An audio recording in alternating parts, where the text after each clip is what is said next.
Chennai 365, an effort by SKS in association with social, sports and cultural bodies to do good to a vibrant Chennai.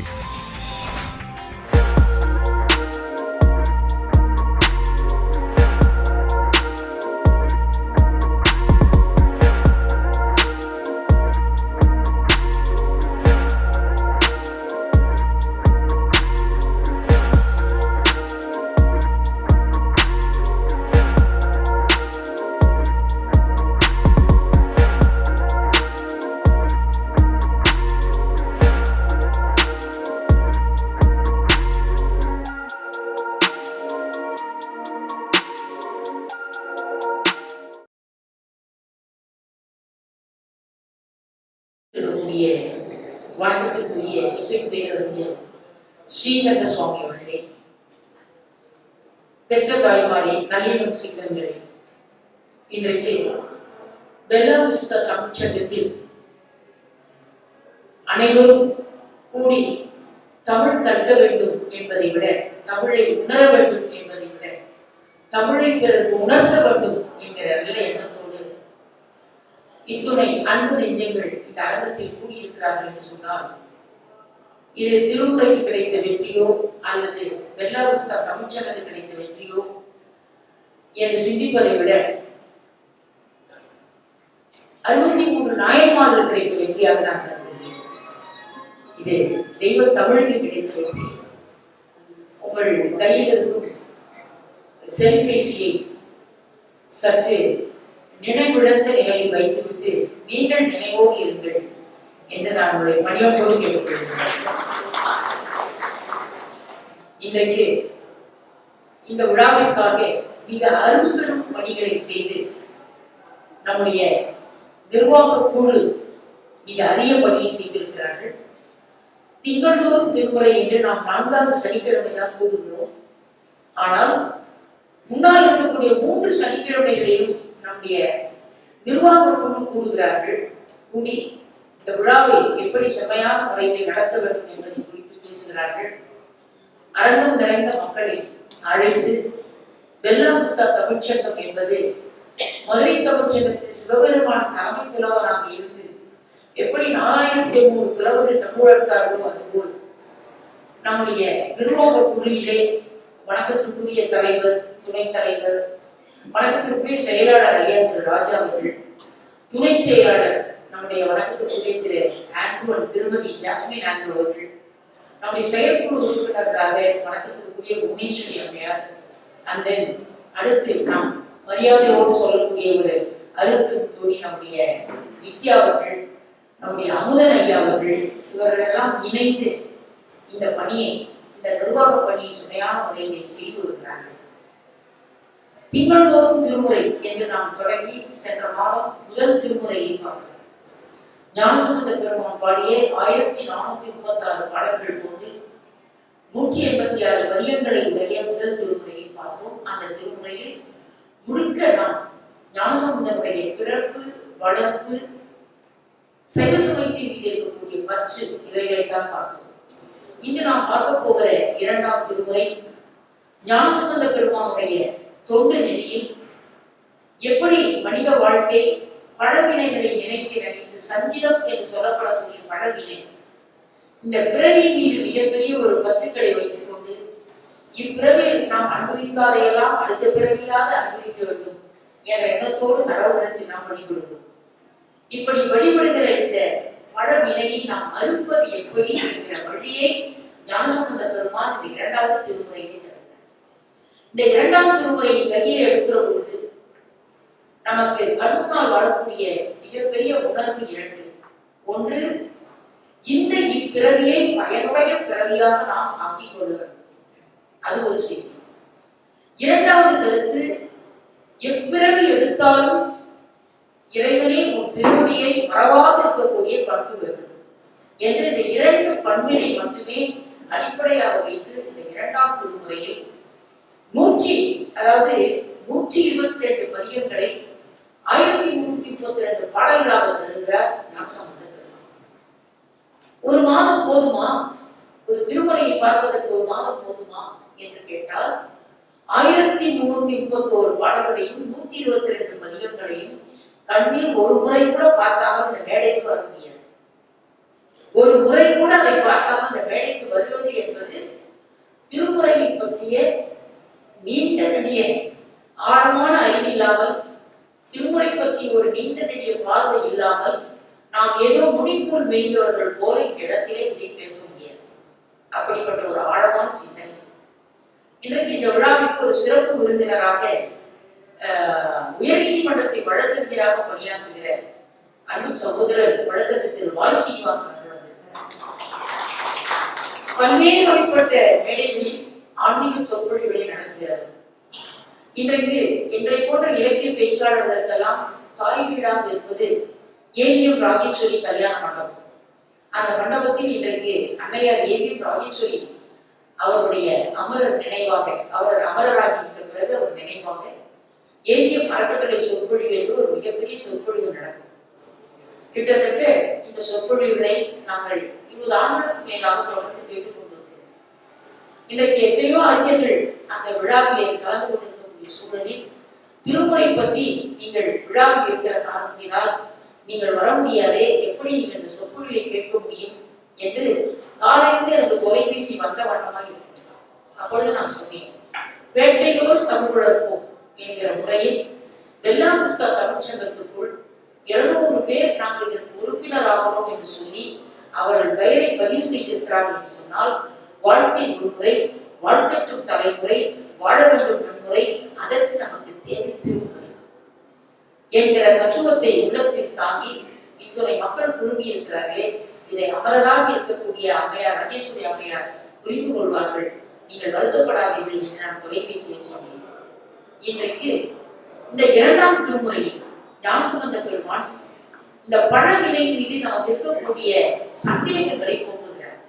ஏதாவது சந்தேகம், இறந்த பிறகு இந்த உயிர் எங்கே செல்கிறது, இந்த ஆத்மா எங்கே செல்கிறது, இந்த உடலுக்கு அழிவு இருக்கிறது, இந்த ஆத்மாவிற்கு அழிவு இருக்கிறதா, இந்த ஆத்மா மீண்டும் பிறகு எடுக்கிறதா, புத்த பெருமானே 500 பிறகு எடுத்ததாக வரலாறு சொல்லுகிறது.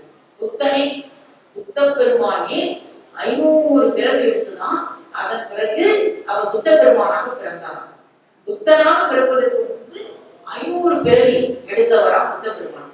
புத்தனுக்கே 500 பிறவினா அப்போ நமக்கு யோசிக்க வேண்டிய ஒரு செய்தியாக இல்லையா? ஆழமாக யோசிக்க வேண்டிய இது.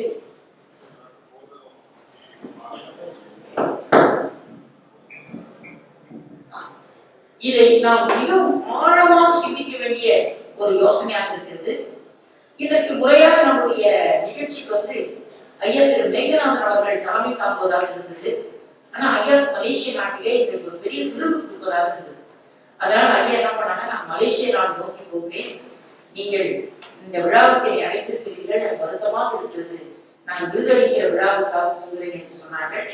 ஏதோ அரசியல் பின்புலத்தாலும் இயற்கை சூழ்நிலையாலும் அவருடைய நிகழ்ச்சி ஒத்திவைக்கப்பட்ட நிகழ்ச்சி இந்த காலைதான் தெரியும். நாங்கள் துணைத் தலைவர் அண்ணாமலை ஐயாவிடத்திலே ஒரு அறிவிப்பை கொடுத்து உத்தரவை பெற்று விட்டோம். அதனால் ஐயா இன்றைக்கு துணைத் தலைவர் என்கிற முறையும் ஆபத் பாண்டவன் அநாத ரட்சகன் என்று சொல்வதை போல திடீரென்று தலைவர் வெளிநடப்பு செய்கிறார் என்று சொல்லுகிற போது நான் கண்டிப்பாக ஒரு தலைவர் நமக்கு தேவை என்று கேள்விக் பொழுது உடனடியாக அண்ணாமலை ஐயா அவர்கள் அவர் பெயருக்கு ஏற்றார் போலவே, அண்ணாமலை என்ற பெயருக்கு ஏற்றார் போலவே உடனடியாக நான் தலைமை தாங்குகிறேன், நீங்கள் தாங்க வேண்டும் என்று தலைவர் கேட்ட பொழுது நான் செய்கிறேன் என்று உடனடியாக ஒத்துக்கொண்டார். இந்த ஒத்துக்கொண்ட அந்த கனிவு இருப்பார்கள், அந்த கனிவு தான் சஞ்சித வினையை அறுக்கிற மிகப்பெரிய வீரம். ஆக அந்த கனிவு விட்டார். ஆனா ஒரே வார்த்தையில திருமூலர் சொன்னார், அன்பே சிவம், வேற எதுவுமே கிடையாது. எது இந்த உலகத்திலே அன்புக்குரியதோ அதுதான் சிவன், எது சிவனுக்குரியதோ அதுதான் அன்பு. அது குறிப்பாக எந்த விதமான மதத்தை பற்றியோ எந்த விதமான மத கலாச்சாரத்தை பற்றியோ பேசுவதற்காக நாம் இங்கே கூடவே இல்லை. திருமுறை என்பது ஒரு மிக மிக அரிய பொக்கிஷம், அது ஒரு புதையல். அந்த புதையலை மனிதனாய் உள்ளவர் யாருமே அதை எடுத்துக்கொள்ளலாம். இப்ப ஞானசம்பந்தர் இந்த பழவினையை அறுப்பதற்கு நிறைய வழிகள்லாம் தர, வழிமுறைகள் தர. அதுல என்னென்ன வழிமுறைகளை நாம் பின்பற்ற போகிறோம் என்று அவருடைய பார்க்கலாம். அது குறிப்பா சொல்லும் பொழுது நமச்சிவாய திருமந்திரத்தை சொல்லும்போது நம்ம நெஞ்சுக்குள் இருப்பது எப்பவுமே காதலால் கசிந்து கண்ணீர் மல்கி, காதலால் கசிந்து கண்ணீர் மல்கி. இறைவன் முன்னாடி நிற்கிற போது நாம் முழுமையாக இருக்கிறோமா? நம்ம மனதுக்குள் தூய்மை இருக்கிறதா? மன தூய்மை இருக்கிறதா? அக தூய்மை இருக்கிறதா? மனத்துக்கள் மாசு இலனாதல் அனைத்தரன் ஆகுத நீர பெற என்று சொன்னால் பொய்யாமணிபுரம் வள்ளுவ பெருந்தகை. அந்த மன தூய்மை இருக்கிறதா? அந்த மன தூய்மை பெறுவதற்கு என்ன வழி? அதற்குரிய வழியில் முதலில் இந்த சஞ்சித வினை என்கிற பழவினையை அறுப்பதற்கு ஞானசம்பந்த பெருமான் தருகிற முதல் உபாயம் தூய மனம், தூய்மையான மனம். இந்த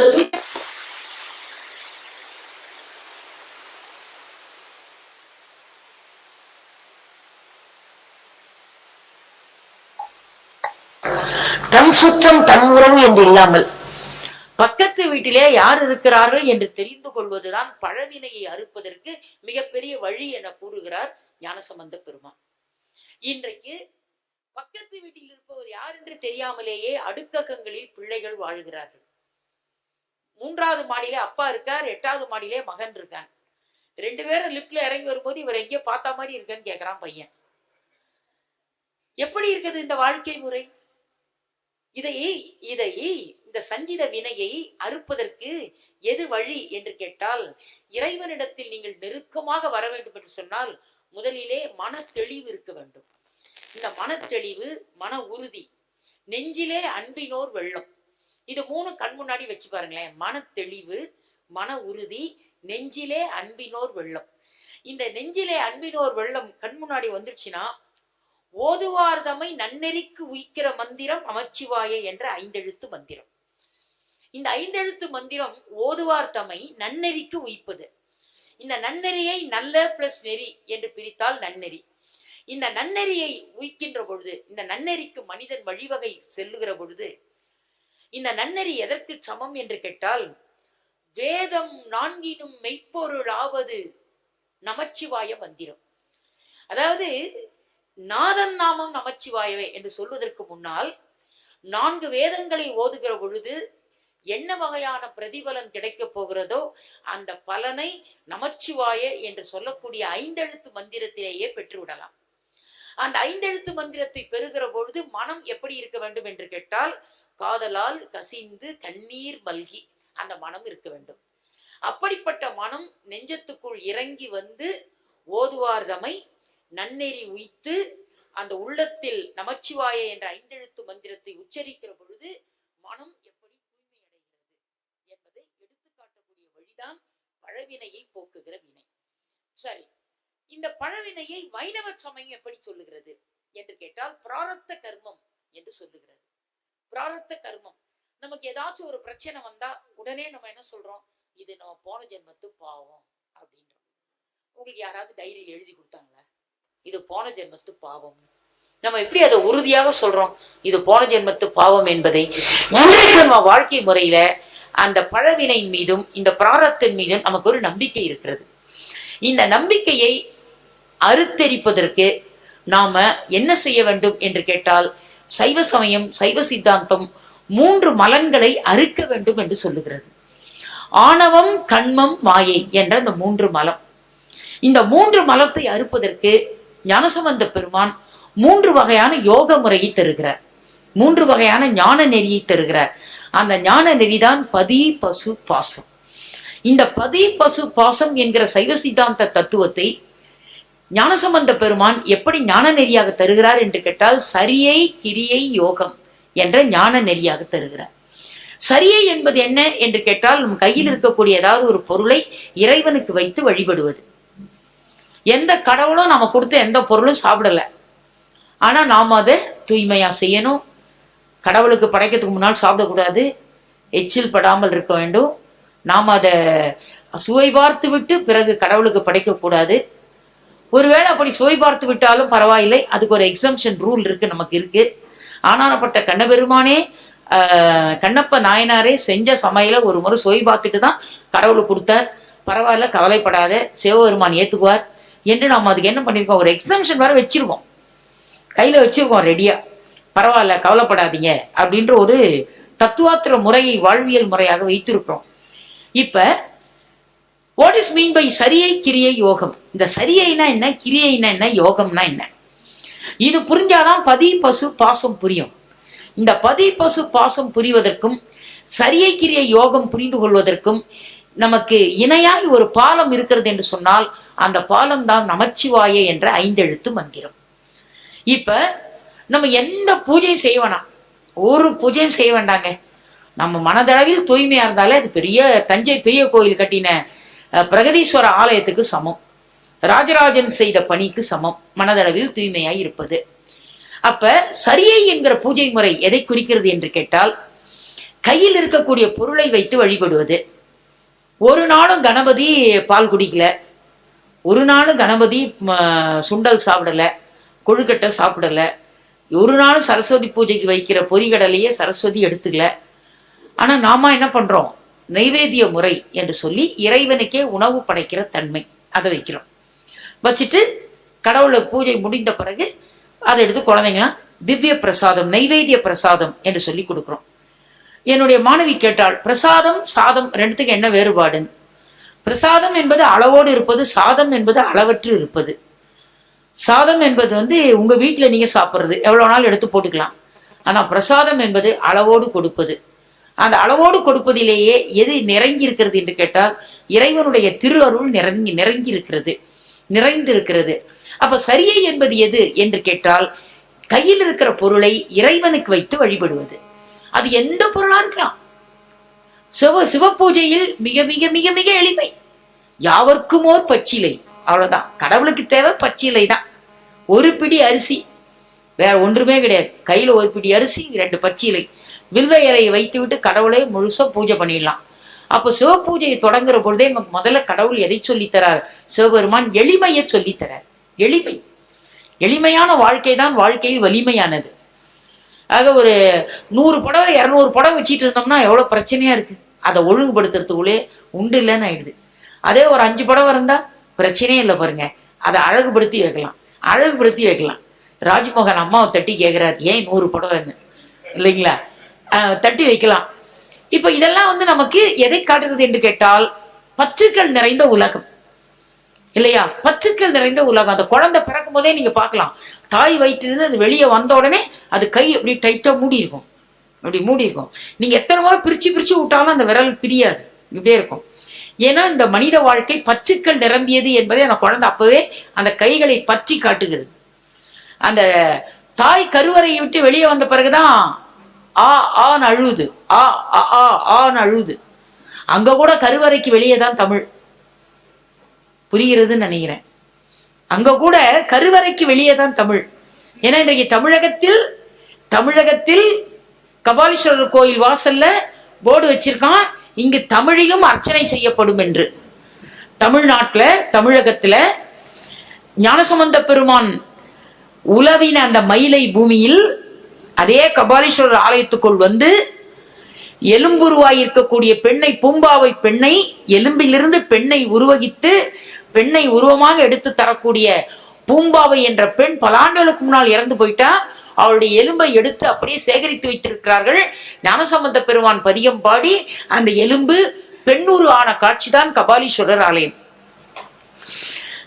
செந்தமிழால் இசைத்தமிழால் தன் வாழ்க்கையை நடத்தி கொண்ட ஞானசம்பந்தன் உலாவன அந்த கபாலீஸ்வரர் ஆலயத்துக்குள்ள போர்டு வச்சிருக்கான். என்ன போர்டு, இங்கு தமிழிலும் அர்ச்சனை செய்யப்படும். நான் போய் அந்த போர்டில் எழுதினேன், இங்கு தமிழில் மட்டும்தான் அர்ச்சனை செய்யப்படும் என்று. நான் போய் அந்த போர்டில் சாக்கில் எழுதினேன், இங்கு தமிழிலும் என்கிற அந்த உயர சிறப்பு உண்மையா இழிவு சிறப்பு உண்மையா என்று கேட்டால் தமிழகத்தில் தமிழ்தான் இல்லை என்கிற இழிவு சிறப்பு உண்மை இலக்கண குறிப்பது. நாங்களாம் தமிழ்வாதியார்கள், இலக்கண குறிப்பு சொல்லாம ஒரு சொல்லே எடுக்க மாட்டோம். இலக்கண குறிப்பு சொன்னாதான் எங்களுக்கு மனசு நிம்மதியா இருக்கும். ஆக இங்கே தமிழிலும் என்பது தமிழகத்துக்கு வந்த இழிவு. நான் போய் இங்கு தமிழில் மட்டுமே அர்ச்சனை செய்யப்படும் என்று மேல போய் சாக்கில் எழுதிட்டு வந்தேன். உடனே 4 பேர் வந்தாங்க, என்ன செய்றீங்கன்னு கேட்டாங்க. வேதங்களை ஓதுகிற இறைவன் சமஸ்கிருத மொழியால் வாழுகிறான், அதனால் நாங்கள் அப்படி எழுதி வச்சோம். சமஸ்கிருத மொழிக்கு தேவ பாஷை என்று பெயர் என்று அந்த அந்தனர் அதற்கு விளக்கம் தந்தார். நான் சொன்னேன், அந்தந்த இடத்துல விளக்கம் சொன்னேன். உங்க பாஷை தேவ பாஷையாக இருக்கலாம், இறைவனுக்கு புரிகிற செய்தியாக இருக்கலாம். ஆனால் உங்க சமஸ்கிருத மொழியிலே கடவுள் ஒரு புலவன் பாட ஏதாவது இறைவனை எழுதியதாக வரலாறு இருக்கிறதா என்று கேட்டேன். அவர் ஐ ரெஃபர் அண்ட் டெல் என்று சொன்னார். நான் அதை மறுபரிசீலனை செய்துதான் சொல்ல வேண்டும் என்று சொன்னார். நான் உடனே சொன்னேன், திருக்கோவையாரை மாணிக்கவாசகர் பாட சிவபெருமானே எழுதினார், திருவெம்பாவை பாட மாணிக்கவாசகர் பாட சிவனே எழுதினார். ஆக கடவுளே பேனாவெடுத்து எழுதின இலக்கியம் தமிழ் இலக்கியம், சொன்ன மொழி தமிழ், பாடின புலவன் தமிழ் புலவன். அதனால் இங்கு தமிழில் மட்டுமே அர்ச்சனை செய்யப்படும் என்பதுதான் சரி என்று சொன்னேன். இப்போ உங்களுக்கு இந்த ஓமை புரியும். தாயின் கருவறையை விட்டு குழந்தை வெளியே வந்ததும் தான் ஆ என்று உயிரெழுத்துக்களால் உச்சரிக்கிறது. ஆக அங்கேயும் கருவறைக்கு வெளியே தான் தமிழ் என்று சொன்னேன் இல்லையா? இப்ப புரிகிறது ஓமை நான் என்ன சொன்னேன் என்று. அங்கேயும் கருவறைக்கு வெளியே தான் தமிழ் இருக்கிறது.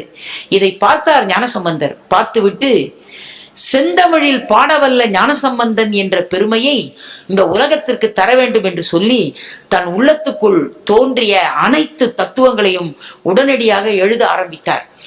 அப்படி எழுத ஆரம்பித்த பதிகம்தான் 2ஆம் திருமுறை. சிவபெருமானுடைய தத்துவத்தை சொல்லுகிற போது நினைத்தாலே முக்தி வருகிற ஒரு அற்புதமான தலம் தான் அண்ணாமலை. பக்கத்திலே ஐயா உட்கார்ந்து இருக்கார். திருவண்ணாமலை நினைத்தாலே முக்தி. இங்க பிரஸ்டீஜ் விழால உட்கார்ந்து திருவண்ணாமலையை 3 முறை வலம் வந்த மாதிரி, கிரிவலம் வந்த மாதிரி நீங்க நினைவுக்கு கொண்டு வந்தாலே நீங்க பௌர்ணமி அன்னைக்கு கிரிவலம் போனதுக்கு சமம். சிவபெருமான் அவ்வளவு எளிமையானவர். நம்ம கிட்ட இருந்து அவர் எதுவுமே கேட்கல. ரொம்ப காஸ்ட்லி ப்ரேயர்லாம் அவர் கேட்கல. நீங்க ஆடி கார்ல தான் வரணும் கிரிவலத்துக்குன்னு அவர் சொல்லலை. நீங்க நடந்து வந்தாலே போதுன்ற.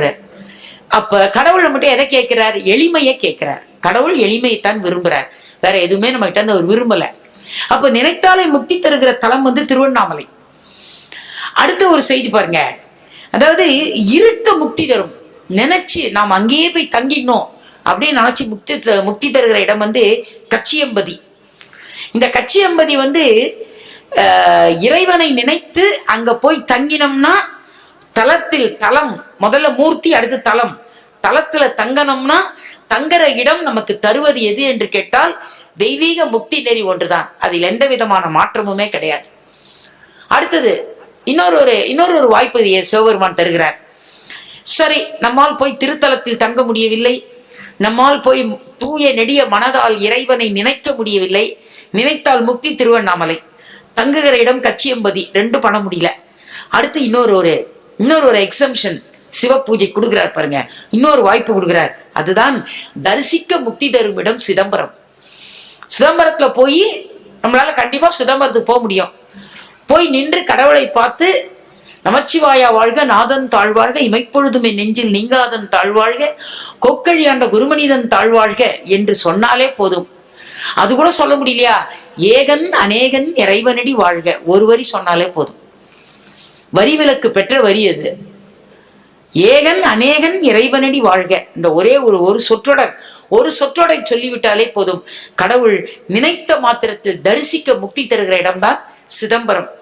அடுத்து இன்னொரு இடம் பார்க்க போறோம். அதான் முக்கியமான இடம். ஞானசம்பந்தர் நிறைய திருப்பதிகங்களை பாடிய ஊர். அந்த ஊர் தான் திருவாரூர்.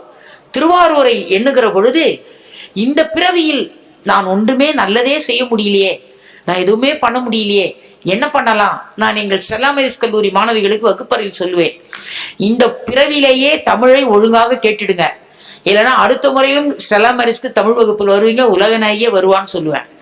அதுக்கு பயந்துக்கினே குழந்தைங்க என்ன பண்ணுவாங்க, தமிழ் பேப்பர்ல எப்படியாவது பாஸ் மார்க் வாங்கிடணும் அப்படின்ற ஒரு எண்ணம் அவங்களுக்கு இருக்கும். இது அச்சுறுத்தல் அல்ல, இது செய்தியை கொண்டு போய் சேர்ப்பதற்கு ஒரு வழிமுறை. அவ்வளவுதான், ஒரு வழிமுறை, ஒரு அணுகுமுறை, ஒரு அப்ரோச், அவ்வளவுதான், ஒரு அணுகுமுறை. அது மாதிரி பிறக்க முக்தி தரும் இடம் எது என்று கேட்டால் திருவாரூர். இந்த பிறவியில் நீங்கள் எதுவும் செய்ய முடியவில்லையா? கவலைப்படாதீர்கள், அடுத்த பிறவியில் நாம் கண்டிப்பாக செய்யலாம் என்று நினைக்கலாம். அந்த நேரம் வகுப்பறையில் ஒரு மாணவி ஒரு கேள்வி கேட்பா, சரி உங்க சைவ சித்தாந்தத்தில் பிறவி இருக்கு, எங்க கிறிஸ்தவ மதத்தில் பிறவி இல்லையே, கிறிஸ்தவ விவிலியம் பிறவியே சொல்லலையே, நீங்க பிறவி பலன் இருக்குன்னு சொல்றீங்களே, இதுக்கு என்ன வழிமுறை இருக்கு, அதை பத்தி பேசுங்க அப்படின்னு கேட்பாங்க. ஏன்னா அது கத்தோலிக்க கிறிஸ்தவ மதத்தில் உழலுகிற வாழுகிற கல்வி நிறுவனம். அந்த கல்வி நிறுவனத்துல எவ்வளவு கஷ்டப்பட்டு நான் வேலை பண்ணியிருக்கேன் பாருங்க. இது ஒரு பாராட்டு கூட கிடையாதா இல்லையா? நீ கண்டிப்பா இதுக்கு பாராட்டு கொடுக்கணும்ல பாருங்க. இல்லைங்களா? என்ன கேள்வி தெரியுமா கேட்டாங்க? விவிலியம் பிறவியை சொல்லவில்லையே பேராசிரியர், அப்ப நாங்க எப்படி அடுத்த ஜென்மத்தை வந்து உங்க தமிழை கேட்க மாட்டோமா அப்படின்னு குழந்தைங்க கேள்வி கேட்டாங்க. உடனே நான் சொன்னேன், அதற்கு ஞானசம்பந்தர் விளக்கம் தரார்.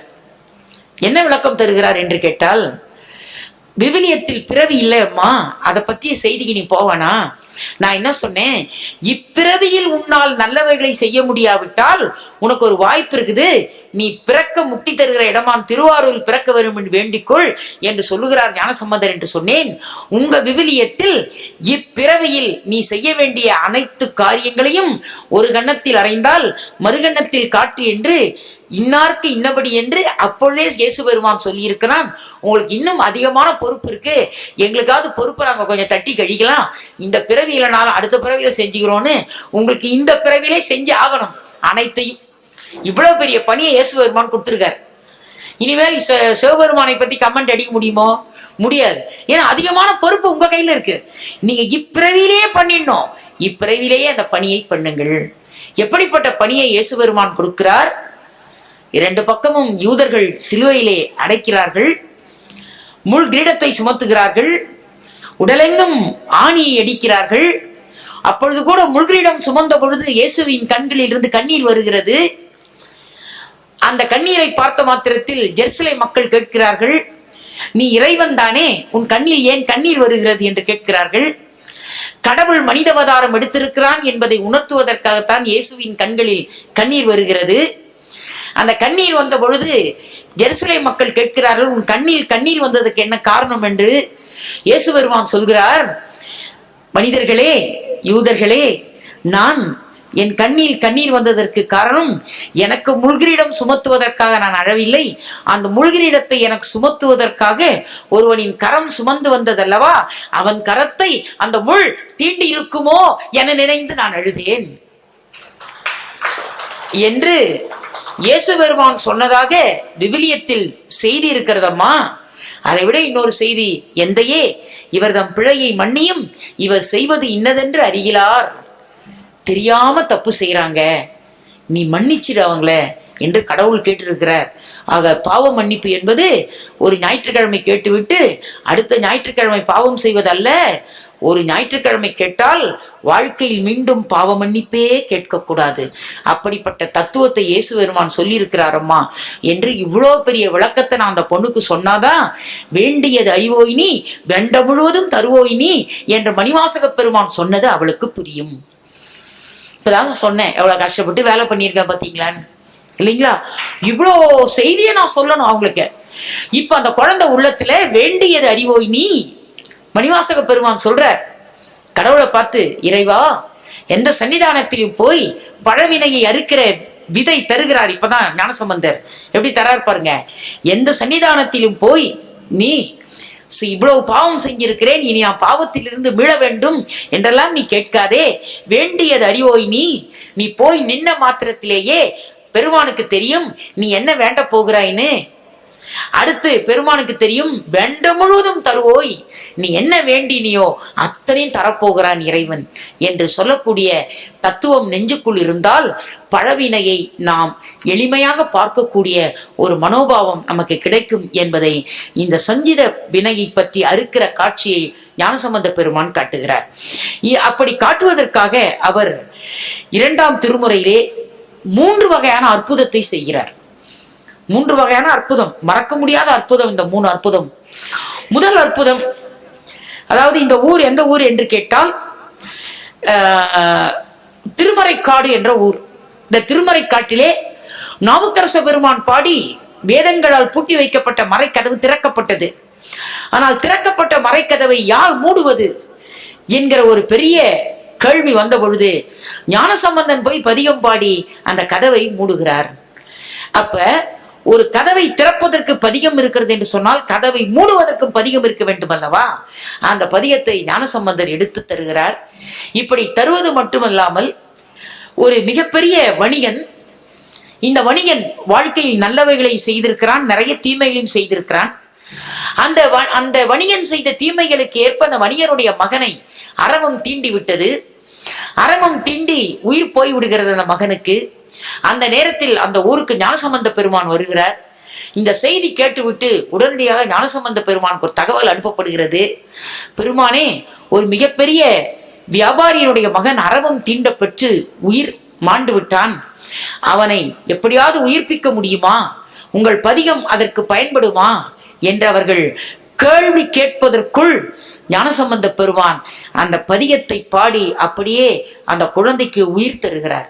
இதெல்லாம் நடந்திருக்குமா என்று ஒரு கேள்வி நம்முள் எழும், நம் மனக்கண் முன் வரும். இன்னைக்கு இளைஞர்கள் கேட்பாங்க, இதெல்லாம் நடக்குமா அப்படின்னா இளைஞர்கள் மட்டும் உடனடியாக கேள்வி கேட்பாங்க. இளைஞர்கள் கேள்வி கேட்கிற பொழுது, ஆண்டவனுடைய அற்புதங்களை பற்றி சொல்லுகிற பொழுது ஏன் எதற்கு என்ற கேள்வியை கேட்கக்கூடாது? சும்மா அமைதியா உட்காந்து கேள் அப்படிலாம் சொல்ல முடியாது. அப்படிலாம் சொல்ல முடியாது. குழந்தைகள் கேட்கிற கேள்விக்கு நம்ம என்ன பண்ணணும்? பிராக்டிக்கலா, தியரியா, சயின்டிபிக் அப்ரோச்சில் நம்ம பதில் சொல்லணும். அந்த சயின்டிபிக் அப்ரோச்சில் பதில் சொல்லும் பொழுது, அறவும் தீண்டப்பட்ட குழந்தையை எப்படிங்க பதிகம் பாடி காப்பாற்றி இருப்பார் என்று கேட்டால், அந்த ஞான நெறியில் அவர் கொண்டு வந்தது எது என்று கேட்டால், அடுத்தவருக்கு நாம் செய்கிற நற்பலன்களை செய்கிற போது அந்த பலன் நமக்கு வருகிறதோ இல்லையோ, ஒரு பெரிய வரலாறை நாம் உண்டு பண்ணுகிறோமோ இல்லையோ, இது கண்டிப்பாக அடுத்தவருக்கு இந்த முழு பலன் போய் சேர வேண்டும் என்கிற மன மொழி மெய்களால் இறைவனை வழிபடுகிற உள்ளம். முதலில் மனம், அடுத்து மொழி, அடுத்து மெய். முதல்ல மனதை தூய்மைப்படுத்துற ஞானசம்பந்தர். இந்த குழந்தை உள்ள உடலில் ஏறிய விடம் தானாக இறக்கப்பட வேண்டும் என்கிற மன ஒருமைக்கு வருகிறார். அடுத்து மொழி, பதிகம் பாடுறார். தமிழ் மொழியால், வந்தமிழால், இயற்றமிழில் இசைக்க வல்ல ஞானசம்பந்தன் என்ற பழமொழியை பெற்றவர். அந்த தமிழால் அப்படியே பாடுகிறார். மொழி. அடுத்து மெய் என்பது உடல். இந்த உடலை சாஷ்டாங்கமாக இது இறைவனுக்கு கொடுத்த உடல் என்று அப்படியே சிவபெருமான் முன்பு நிலத்தில் படுத்து கிடந்து கதறி அழுது தன் உள்ளத்து உணர்வுகளை அப்படியே இறைவனிடத்திலே காதலால் கசிந்து கண்ணீர் மல்கி தருகிறார். அப்படி தருகிற போது 3 வகையான யோகம் அங்கே பேசப்படுகிறது. முதல் யோகம் மனவழி யோகம். இரண்டாவது யோகம் அப்படியே இந்த உடலை இறைவன் சன்னிதானத்தில் அடிமையாக்குவது. இந்த உடல் என்னுடையது இல்லை என்று சிந்திக்கிற யோகம். அடுத்த யோகம்தான் மொழியால் வந்தித்தல் என்பது வாழ்த்துதல், மொழியால் வாழ்த்துதல். ஆக மன மொழி மெய்களால் இறைவனை வழிபடுகிற அந்த யோக நெறி இருந்ததால் அவர் பாடிய பதிகத்தில் அந்த குழந்தையின் உடலில் இருந்து அந்த அரவத்தின் தீண்டிய விஷம் இறங்கியது என்கிற தத்துவத்தை சொன்னால்தான் குழந்தைகள் அதை புரிஞ்சுக்குவாங்க. அப்பதான் குழந்தைகள் இந்த டெவோஷனல் டு ஒர்க்னா என்னன்னு தெரியும். ஆன்மீகத்தோடு பணி செய்வது என்ன? எமக்கு தொழில் கவிதை நாட்டிற்குழைத்தல் இமைபொழுதும் சோராதிருத்தல் என்று பாட்டுக்கொரு புலவன் பாரதி சொன்னானே, அது மாதிரி எமக்கு தொழில் திருமுறையின் செல்வத்தை உணர்த்துதல். எமக்கு தொழில் திருமுறையை கொண்டு போய் மக்கள் நெஞ்சத்தில் ஏற்றுதல். எமக்கு தொழில் திருமுறையின் தத்துவார்த்தங்களை எடுத்து தருதல். எமக்கு தொழில் சிவகாகம நெறிகளை எளிமைப்படுத்துதல். சிவம் பிளஸ் ஆகமம் சிவாகமம். இந்த சிவாகம நெறியை எளிமைப்படுத்துதல். அப்படி எளிமைப்படுத்துகிற பொழுதுதான் அவர் செய்த மிகப்பெரிய பெருமைகள் பேசப்படுகிறது. அதில் முதல் பெருமை, அரவம் தீண்ட பெற்ற பிள்ளைக்கு அரவத்தை தீண்டியதை நீக்கி விடத்தை நீக்கி உயிர் காப்பாற்றிய அற்புதம். அடுத்த அற்புதம் திருமறைக்காட்டிலே அந்த கதவை மூடிய அற்புதம். அது அடுத்த அற்புதம் நம்முடைய சென்னை மயிலையில் பூம்பாவை என்ற பெண் என்றைக்கோ இறந்து வாரி வைக்கப்பட்ட எலும்பை அவர் பதிகம் பாடி, பூம்பாவை திருப்பதிகம் பாடி உடனடியாக அந்த குழந்தைக்கு உயிர் கொடுத்து அந்த பெண்ணை உயிரோடு எழுப்பிய அற்புதம். இந்த 3 அற்புதங்களும், திருமறைக்காட்டில் நடந்த அற்புதமும் மயிலையில் நடந்த அற்புதமும், இந்த 2 அற்புதமும் எடுத்து சொல்லுகிற பொழுது அந்த மனமொழி மெய்களால் கடவுளை வழிபடுகிற யோக நெறியை நாம் தரலாம். இப்பதான் சைவ சித்தாந்தத்தின் முதல் தத்துவம் வெளியே வருகிறது. அதுதான் சரியை. கையில் இருக்கிற பொருளை வைத்து வழிபடுதல்.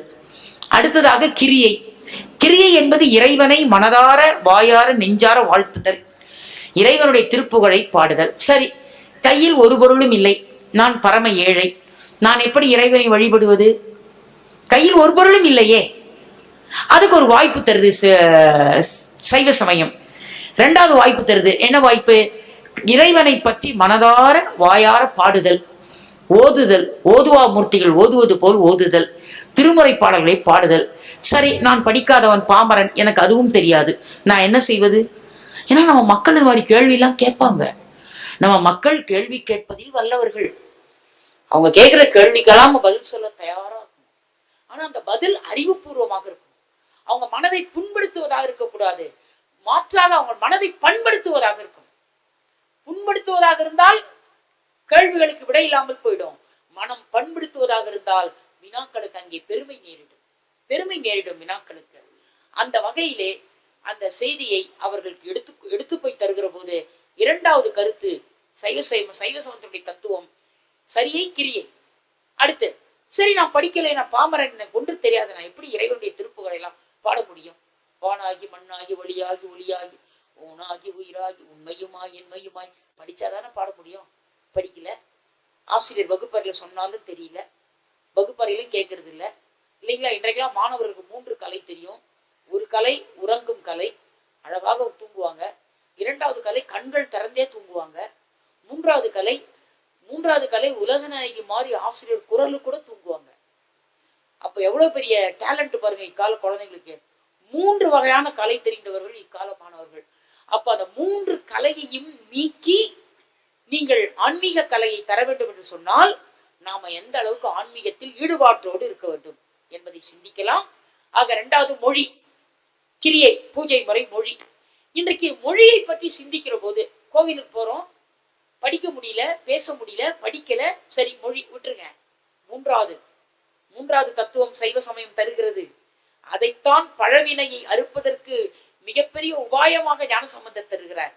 அது என்ன? பழவினையை அறுப்பதற்கு மிகப்பெரிய உபாயம் எது என்று கேட்டால், மூன்றாவது யோக நெறி. சரியை கிரியை யோகம், யோக நெறி. இந்த யோக நெறியை நாம் எப்படி செய்ய போகிறோம் என்று கேட்டால், உடலால் செய்கிற யோகம், உள்ளத்தால் செய்கிற யோகம், ஞானத்தால் செய்கிற யோகம் என்று 3 யோகம் இருக்கு. ஞானத்தால் செய்கிற யோகம் எது? நம்ம நிறைய பேர் என்ன பண்றோம்? கடவுள் மீது பக்தி வந்துருச்சுன்னா உடனே விரதம் இருக்கிறோம் இல்லையா? விரதம் இருக்கக்கூடாதுன்றார் ஞானசம்பந்தர். ரொம்ப நல்ல மகிழ்ச்சியான விஷயம் இன்னைக்கு இந்த மீட்டிங்ல. விரதமே இருக்கக்கூடாதுன்றார், நல்லா சாப்பிடுங்கன்றார். அதனாலதான் இன்றைக்கும் சைவ பூஜை முறை நடக்குதுன்னா மீட்டிங் முடிஞ்சது உடனே அன்னபாலிப்பு நடக்கும். நம்ம பிரஸ்டீஜ்ல கொடுக்கறதுக்கு வழி இல்லை இல்லையா? இன்னும் ஒரு 5-6 மாசம் போட்டோம், அது கூட கண்டுபிடிச்சா எப்படி அன்னபாலிப்பு கொடுக்கறதுன்னு இல்லைங்களா? சைவ சமய பூஜை முறை முடியுதா, திருமுறை வகுப்பு முடியுதா, உடனே முடிச்ச பிறகு மக்களுக்கு என்ன கொடுக்கணும்? சாப்பாடு கொடுக்கணும், அன்னபாலிப்பு கொடுக்கணும். ஆக இந்த அன்னபாலிப்பு கொடுப்பது என்பது உலகத்திலேயே மிகப்பெரிய தர்மம்.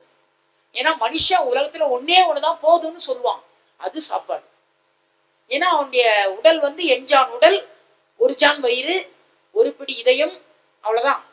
ஒரு பிடிதான் இதயம். பணக்காரனுக்கு 4 பிடிலாம் கிடையாது, ஒரே பிடி இதயம் தான். ஆக ஒரு ஜான் வயிறு தான். அந்த ஒரு ஜான் வயிற்றுக்குள் அவனுக்கு அந்த உணவு பசி என்கிற அந்த கொடுமை வரக்கூடாது. அதனால அன்னபாலிப்பு என்பது ஒரு பெரிய முறை சைவ சித்தாந்த பூஜை முறையிலே. ஆக இதுதான் ஞான யோகம். இந்த ஞான யோகத்தை சொல்ல வந்த ஞானசம்பந்தர் யாருமே விரதம் இருக்கக்கூடாதுன்றார்.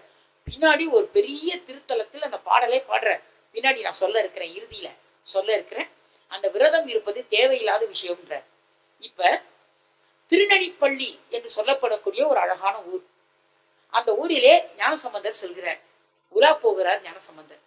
அப்படி உலா போகிற பொழுது மக்கள் எல்லாம் ஓடி ஞானசம்பந்தர் வந்திருக்கிறார், இன்றைக்கு ஒரு மிகப்பெரிய சைவ சமயத்தை சார்ந்த மிகப்பெரிய சிந்தனையாளர் வந்திருக்கிறார், நாம எல்லாம் போய் பார்க்கலாம் என்று மக்கள் எல்லாம் வராங்க.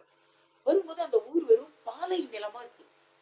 அந்த ஊர்ல தண்ணி இல்ல, பச்சை மரங்கள் செடி கொடிகள் இல்ல, ஒன்றுமே இல்ல. மனிதர்கள் வாழ முடியாத சூழ்நிலையில அந்த ஊர் இருக்கு. அந்த ஊரை பார்த்ததும் அந்த பாலை நிலமாக இருக்கக்கூடிய மக்களை பாக்குறேன்.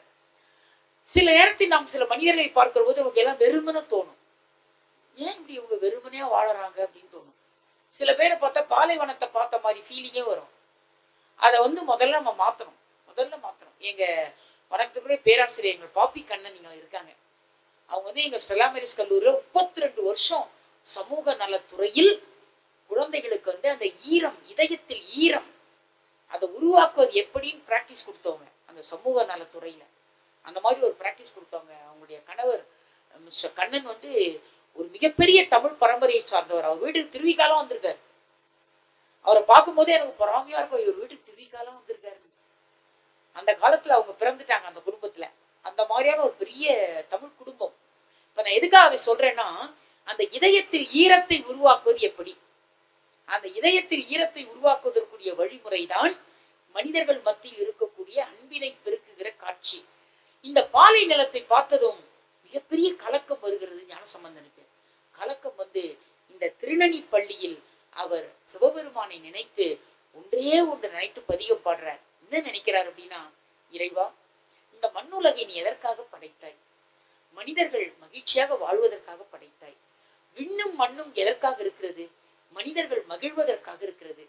ஏன் இப்படி மனிதர்கள் வாழ்கிற இந்த இடம் வெற்று பாலைவனமாக இருக்கிறது? இந்த பாலைவனத்தை நீ தயவு செய்து சோலைவனமாக மாற்று என்று கேட்கிறார் இறைவன் சன்னிதானத்தில். அவர் அப்படி சோலைவனமாக மாற்று என்று கேட்கிற பொழுதே பாலை நெய்தலாக மாறுகிறது. பாலை நெய்தல் நிலமாக மாறுகிறது. நெய்தல் நிலமாக மாறிய அதே நிலம் ஒரு சற்று நிமிட துளிகளுக்குள் பதிகம் முடிவதற்குள் அந்த நிலம் மருத நிலமாக மாறுகிறது. இந்த மருத நிலத்தினுடைய பெருமையை தண்டலை மயில்களான தாமரை விளக்கம் தாங்க கொண்டல்கள் முழவி நேங்க கோளைக்கண் விழுத்து நோக்க தெண்டிரை எண்ணி காட்ட தேம்பிழி மகரையாழின் வண்டுகள் இனிது பாட மருதம் விட்டிருக்கும் மாதோ என்று கவிதை சக்கரவர்த்தி கம்பன் மருத நிலத்தை பாடினான். எப்படிப்பட்ட மருத நிலம் என்று கேட்டால், நீர்வளமும் நிலவளமும் பொங்கி இருக்கின்ற மருத நிலம் என்று சொன்னான். அப்படிப்பட்ட மருத நிலத்தை நில்வயல் கண்டு சூழ்வதோ இம்மருத நிலம் தானோ என்று ஞானசம்பந்தன் சொல்லுகிற போது அந்த பதிகம் எவ்வளவு ஒரு வெற்றி மிகு பதிகம் என்பதை நாம் எண்ணி பார்க்கக்கூடிய வகையிலே அந்த அற்புதம் நடக்கிறது. அடுத்த அற்புதம் பெரிய அற்புதம். நெல்வாயில் அறத்துறை என்கிற ஒரு ஊர். நெல்வாயில் அறத்துறை என்ற ஊர். அந்த ஊருக்குள்ளே ஞானசம்பந்தன் நடந்து போறார். இவர் நடந்து போற காட்சியை பார்த்துட்டு பின்னாலே சிவபெருமான் ஓடி வரார். நம்ம பின்னால இப்படி ஓடி வந்தா எவ்வளவு நல்லா இருக்கும். என்னெல்லாம் கேட்போம்ல நாம, இல்லையா? பிரஸ்டீஜ்ல 2 பிளாட் கூட கேட்க மாட்டோம், இல்லையா? பின்னாலே ஓடி வரார். அப்படி ஓடி வருகிற பொழுது அந்த ஓடி வருகிற காட்சி பாருங்க. அந்த அறத்துறையில், நெல்வாயில் அறத்துறை என்ற அந்த அறத்துறையில் ஞானசம்பந்தன் நடந்து போகிற போது தன்னிகர் இல்லாத மனிதநேய செல்வன், அன்கம்பேரபிள் பர்சனாலிட்டி, தன்னிகர் இல்லாத மனிதநேய செல்வன் இந்த வீதியில் நடந்து போகிறான். இது வீதி அல்ல, இது வீதி அல்ல, அறத்துறைக்கு இன்றைக்கு கிடைத்த விதி என்று நினைத்து சிவபெருமான் ஓடி வருகிறார் ஞானசம்பந்தன் பின்னால். அப்படி ஓடி வருகிற போது, அந்த நெல்வாயில் அறத்துறையில் ஓடி வருகிற போது ஒரு பெரிய அற்புதம் நடக்கிறது. ஒரு மிகப்பெரிய அற்புதம், ஒரு மிகப்பெரிய அருமை அற்புதம் நடக்கிறது. அது என்ன அற்புதம் என்று கேட்டால், முக்கியமான தகவல் உங்களுக்கு சொல்ல போறேன். அற்புதம் என்பது தமிழ் சொல் கிடையாது, வட சொல். தமிழ் சொல் கிடையாது, அருமை தான் சொல்லணும் தமிழ்ல. அருமையே அருமையே யார் இதை ஆற்றுவார் என்று சீதை செய்த தவத்தை அனுமன் வாழ்த்துவதாக கம்பன் பாடுவான். என்ன தவம் செய்தால் இந்த சீதை என்று பாடுவான். தர்மமே காத்ததோ ஜனகன் நல்வினை கருமமே காத்ததோ கற்பின் காவலோ அருமையே அருமையே யார் இதை ஆற்றுவார் எளிமையோ எமனோர்க்கு இயற்பாலதோ என்று சொல்லுவான். ஆஞ்சநேயன் சீதை செய்த தவத்தை சொல்லுகிற போது அருமை அருமை என்று 10,800 பாடல்ல 2 முறை தான் கம்பன் பயன்படுத்துறான். 2 முறை தான் பயன்படுத்துறார். அது மாதிரி 133 திருப்பதிகத்துள்ளும் 1331 பதிகத்துள்ளும் 8 முறை தான் பயன்படுத்துறார் ஞானசம்பந்தர் அருமையே அருமையே என்று சொல்ல. 8 முறை தான் பயன்படுத்துறார். 133 பதிகத்துள்ளும் 1332 பாடல்களோடும் 8 முறைதான் அருமை என்ற சொல் கையாளப்பட்டிருக்குது என்று சொன்னால் என்ன காரணத்திற்காக அந்த அருமை என்ற சொல்லை அவர் பயன்படுத்தி இருப்பார்? அருமை அருமைக்காக பயன்படுத்தப்பட்ட சூழல். அந்த சூழலை முதல்ல சிந்திக்கணும். அப்படிப்பட்ட ஒரு அருமைதான் இந்த நெல்வாயில் அறத்துறையுள் அவர் நடந்து போகிற போது இன்றைக்கு இந்த அறத்துறைக்கு கிடைத்த மிகப்பெரிய நீதி ஞானசம்பந்தன் நடந்து போகிற காட்சி என்று சொல்லி பின்னாலேயே சிவன் ஓடி வந்து இனி இந்த வீதியில் ஞானசம்பந்தன் நடக்கக்கூடாது என்று சொல்லி ஞானசம்பந்தனுக்கு ஒரு அழகான முத்துமணி பல்லக்கை கொண்டு வந்து தருகிறார், சிவிகை கொண்டு வந்து தருகிறார். இந்த சிவிகைக்குள் ஏறி அமர்ந்து ஊரெல்லாம் சென்று செந்தவள் பாட ஞான வல்ல ஞானசம்பந்தனே, இசை பாட ஞான வல்லவனே, நீ போய் ஊரெல்லாம் போய் பாடு, இனி நீ இந்த மண் மீது வீதியில் நீ நடக்கக்கூடாது என்று சிவனே வலிய வந்து சிவிகை தந்த ஒரு அழகான ஊர்தான் இந்த நெல்வாயில் அரசதுறை என்ற இந்த ஊரினுடைய பெருமை ஒரு மிகப்பெரிய பெருமை. இன்றைக்கும் அந்த ஊரிலே ஒரு 108 நாள் விரதம் இருந்து அல்லது ஒரு மண்டலம் 48 நாள் விரதம் இருந்து நீங்க இந்த நெல்வாயில் அறத்துறைக்கு போனீங்கன்னா நமக்கு யாராவது சிவிகை கொண்டு வந்து தருவாங்களா அப்படின்னு நீங்க கற்பனை கூட நீங்க பண்ண வேணாம். 48 நாள் விரதம் இருந்து நெல்வாயில் அறத்துறைக்கு 80 வயது நிரம்பிய ஒரு அதிகாரி, இன்கம் டாக்ஸ் ஆபீஸ்ல ஒர்க் பண்ற ஒரு அதிகாரி திருமுறை இந்த உரையை கேட்டுட்டு 48 நாள் சிவபெருமான் விரதம் இருந்து காலையிலும் மாலையிலும் நமச்சிவாய 5 மந்திரத்தை ஓதி சிவபுராணத்தை ஓதி 48வது நாள் நெல்வாயில் அறத்துறைக்கு போறார். ஊர்ல போய் இறங்கினதும் 2 பேர் பல்லக்கெட்டுன்னு வந்து, சுவாமி நடக்க முடியுதா உங்களால, பல்லக்குல வரீங்களான்னு கேட்டாங்க. கண்கூடா நடந்ததுங்க, பலமான கரவொலிட்டாங்க, கண்கூடா நடந்தது. இன்றைக்கும் உண்மைகள் உரத்த சிந்தனையோடு உலா வந்து கொண்டுதான் இருக்கின்றன. அதில் எந்த மாற்றமும் இல்லை. அப்ப இறைவன் எதை விரும்புகிறார் என்று கேட்டால், பூஜை முறையிலே 9 வகையான பூஜை முறை இருக்கு. அது சஞ்சிதம் என்ற பழவினையை அறுப்பதற்கு 3 பூஜை முறை தான் தேவை. அது என்ன வகையான பூஜை முறை என்று கேட்டால் சரியைக்கிரிய யோகம். இந்த சரியைக்கிரிய யோகத்தை நாம் பெறுவதற்கு 3 மலத்தை அடக்கணும். ஆணவம், கண்மம், வாயை. இந்த 3 மலத்தை அடக்கணும். முதல்ல ஆணவ மலம். இன்னைக்கு எல்லாருக்கும் மன அழுத்தம் வருகிறது. 52 வயசுல இருந்து 54 வயசுக்குள்ளேயே ஹார்ட் அட்டாக் வருது. இன்றைக்கு இதய நிபுணர்கள் எல்லாம் கோடீஸ்வரர்களாக இருக்கிறார்கள் இல்லையா? யாருக்காச்சும் அந்த விஜய் ஹாஸ்பிட்டல், அந்த ஹாஸ்பிட்டலுக்கு பேர் வந்து ஹார்ட் ஃபவுண்டேஷன் அப்படின்னு பேரு. இங்க நம்ம ஹார்ட் வீக் ஆனா அவன் இன்னொரு பில்டிங்க்கு ஃபவுண்டேஷன் போட்டுறான். ஆனா அதுக்கு பேரு ஹார்ட் ஃபவுண்டேஷன் அப்படின்னு வச்சிருக்கான். என்ன அநியாய அக்கிரமம் உலகத்துல நடக்குதுங்க இல்லைங்களா? 2-3 பேர்கிட்ட வாழ்க்கையில போக கூடாதுங்க. ஒருத்தர் மருத்துவர், ஒருத்தர் போலீஸ்காரன், இன்னொருத்தர் வந்து வக்கீல். இந்த 3 பேர்கிட்ட போனீங்கன்னா சொத்தெல்லாம் அழிஞ்சு போயிடும். இல்ல, எல்லாரும் வச்சுதான் சொல்லணும், தப்பே இல்லையா? நீங்க வேற. சத்தியமான உண்மை, உரத்த சிந்தனை. இது 108 திருத்தலத்தையும் சொல்லுவேன். இது சத்தியமான உண்மை. இங்கே வக்கீல் உட்கார்ந்துருக்காரு. ஆமா, அதனாலதான் சொல்றேன் தைரியமா. வக்கீல் உட்கார்ந்து இருக்காரு. 108 திருத்தலத்திலையும் சொல்லுவேன். அந்த மாதிரியான உண்மை இது. இன்னைக்கு பாருங்க, அந்த ஹாஸ்பிட்டலுக்கு யாரா பேர் வைப்பானா, ஹார்ட் ஃபவுண்டேஷன் எப்படி பேர் வச்சிருக்கான் பாருங்க. ஆக நம்ம இதயம் வீக்கானா அவன் பில்டிங் ஸ்ட்ராங் ஆயிடும். ஆக இதயம் வீக் ஆகாம இருக்கிறதுக்கு ஒரே வழி என்ன? ஒரே வழி, சென்றதை செலவில் வைப்போம், வந்ததை வரவில் வைப்போம். இதுதான் கண்ணதாசன் சொன்ன ஒரே வழி. சென்றதை செலவில் வைப்போம், வந்ததை வரவில் வைப்போம். வந்தவரெல்லாம் தங்கிவிட்டார், இருப்பவருக்கு இடமேது இல்லையா? இந்த உடலில் உயிரை இரவலாய் தந்தவன் கேட்கின்றான், அவன் இல்லை என்றாலும் விடுவானா? இந்த உடலுக்குள் உயிரை இரவலா தந்தான். நீ 65 வயசு இருக்கிறது, நீ 90 வயசு இருக்கிறது, நீ 100 வயசு இருக்கிறேன்னு இரவலா கொடுத்தான். கொடுத்தவன் கேட்கிறான்.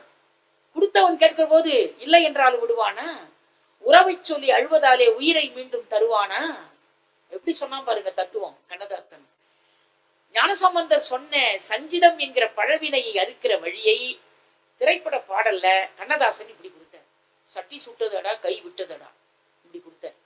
இந்த மாதிரி கொடுத்தார். போனால் போகட்டும் போடா, அது மாதிரி கொடுத்தார். இந்த எல்லா பாடலும் என்ன வினை? பழவினை, சஞ்சிதம், பிராரத்த கர்மம். பிராரத்த கர்மத்தை அழிப்பதற்கு ஒரே வழி, உபாயம் இதுதான் ஞானசம்பந்த பெருமான். அதுக்கு அவர் காட்டின செய்தி என்ன கேட்டீங்கன்னா, 3 வகையான வழிபாட்டு முறை சொல்லிட்டேன். ஆணவம், கண்மம், மாயை. ஆணவத்தை தடுக்கணும். ஆணவத்தோடு யாரும் வாழக்கூடாது. பெரிய 10 தலை 20 கண்கள் இருந்தது ராவணனுக்கு. ஆனாலும் ராமனை வெற்றி கொள்ள முடியல. ஏன்னா மனம் மட்டும் பிறன்மனை விளைந்த பேராண்மை. 10 தலை இருந்து என்ன பிரயோஜனம்? 20 கண் இருந்து என்ன பிரயோஜனம்? இல்லைங்களா? அவன் மனம் பிறன்மனை விளைந்த பேராண்மை. அவர் திருமணம் ஆனவர் என்று தெரிந்தால் மரியாதை வரணும், அவர் மீது காதல் வரக்கூடாது. இல்லைங்களா? இந்த மாதிரி தவறுகள்லாம் நீ திரைப்படங்கள்லாம் பார்க்குறோம். எல்லா திரைப்படங்கள், எல்லா தொலைக்காட்சி சீரியல் இதெல்லாம் பார்க்குறோம். இந்த தொலைக்காட்சி சீரியல் திரைப்படங்கள்லாம் பார்த்து ஆசைன்னு ஒரு சினிமா வந்தது. அந்த சினிமாவை பார்த்துட்டு அந்த சினிமா கிளைமேக்ஸ் எப்படியோ அதே மாதிரி ஒரு காலேஜ் பையன் என்ன பண்ணான், தன் காதலியை அதே மாதிரி என்ன பண்ணான், இறுதி ஊர்வலம் மரியாதை பண்ணி அனுப்பினான்.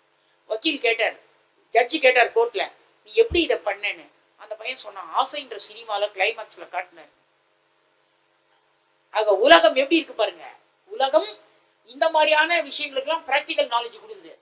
அப்போ பிராக்டிக்கல் நாலேஜ் கொடுக்குற இந்த உலகத்துல நம்ம தியரிட்டிக்கலா போய் திருமுறையை சொன்னாதான் இந்த உலகம் திருந்துவதற்கு கொஞ்சமாவது வாய்ப்பு இருக்கும், இல்லைன்னா இருக்காது. அப்போ எல்லா ஸ்ட்ரெஸ்ஸுக்கு என்ன காரணம்னா ஈகோ.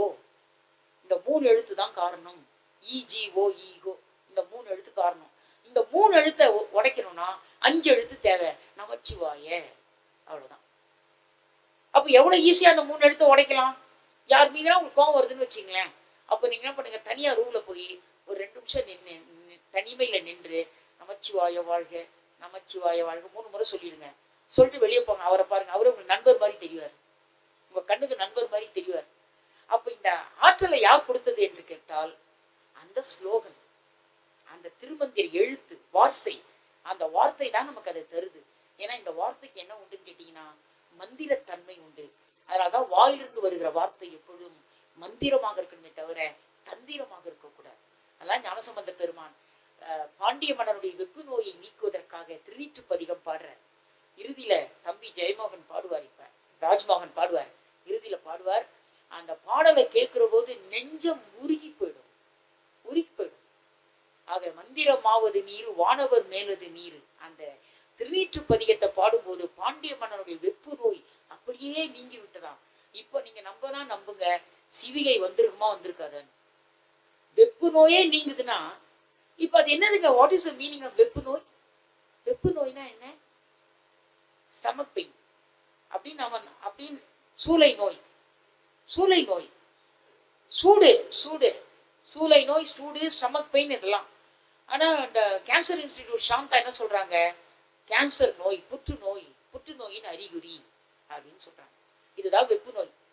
அப்போ செல்போன் ஆஃப் பண்ணிடுங்க கொஞ்சம். அப்போ புற்றுநோய்க்கு தொடக்கமே பாண்டிய மன்னன் 7ஆம் நூற்றாண்டிலே அவன் தான் தொடங்கி வச்சிருக்கான் கேன்சர் நோயே, இல்லைங்களா?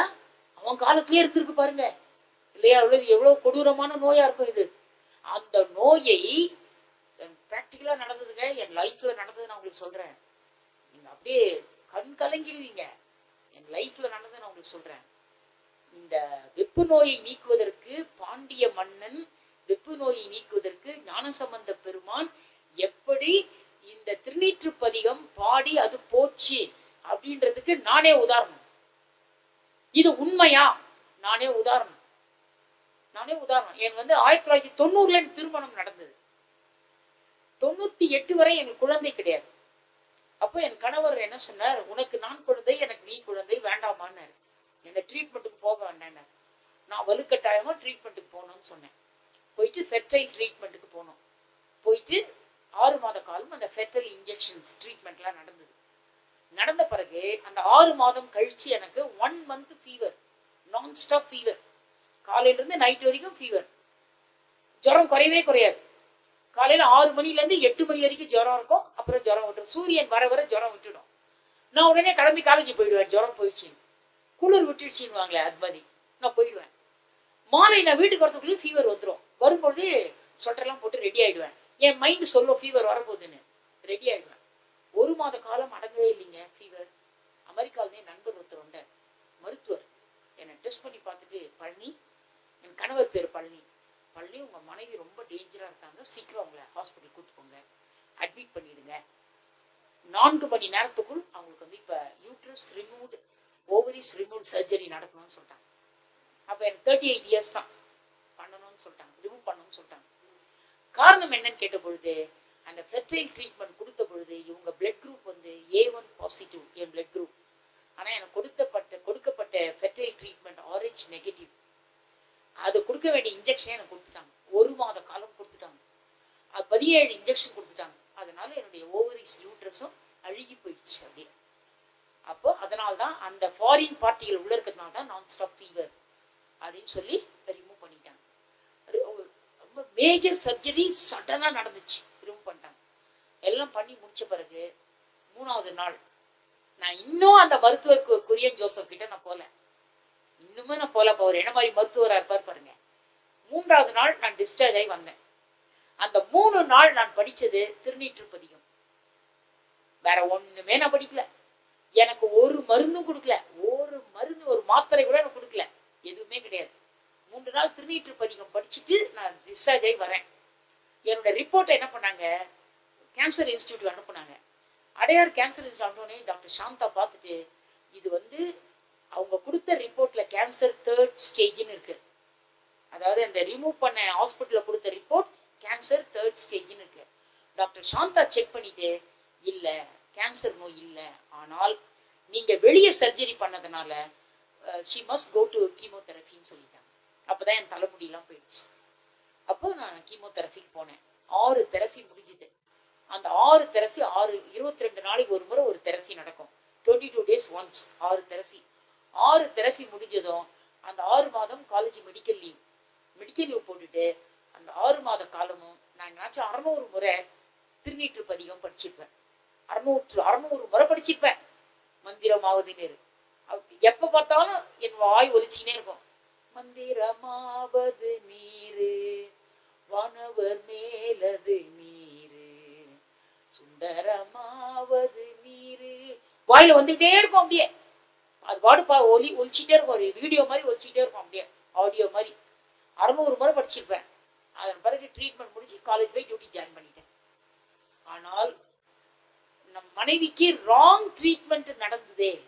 இதை ஒரு மருத்துவர் பண்ணாங்களே, ஒரு பிரபலமான மருத்துவர், நான் இந்த மேடையில சொல்ல விரும்பல, ஒரு பிரபலமான மருத்துவர் பண்ணாங்களேன்ற அந்த மன அழுத்தம், ஸ்ட்ரெஸ், அந்த ஸ்ட்ரெஸ்ல 52 வயதுல என் கணவர் காலம் ஆயிட்டார். 52 வயசு இறந்து போகும்போது இரவு 11:30 மணிக்கு என்கிட்ட கேட்டார், என்னம்மா உன் ஹெல்த் இப்படி பண்ணிட்டாங்களே, ஆனா அந்த திருநீற்றுப்பதிகம் தாம்மா உன்னை உயிரோட வச்சிருக்கு அப்படின்னாரு. என்னைய மாதிரியே நீங்களும் படிக்க பழனிப்பா, நீங்களும் நீண்ட ஆயுளோட இருப்பீங்கன்னு நான் சொன்னேன்.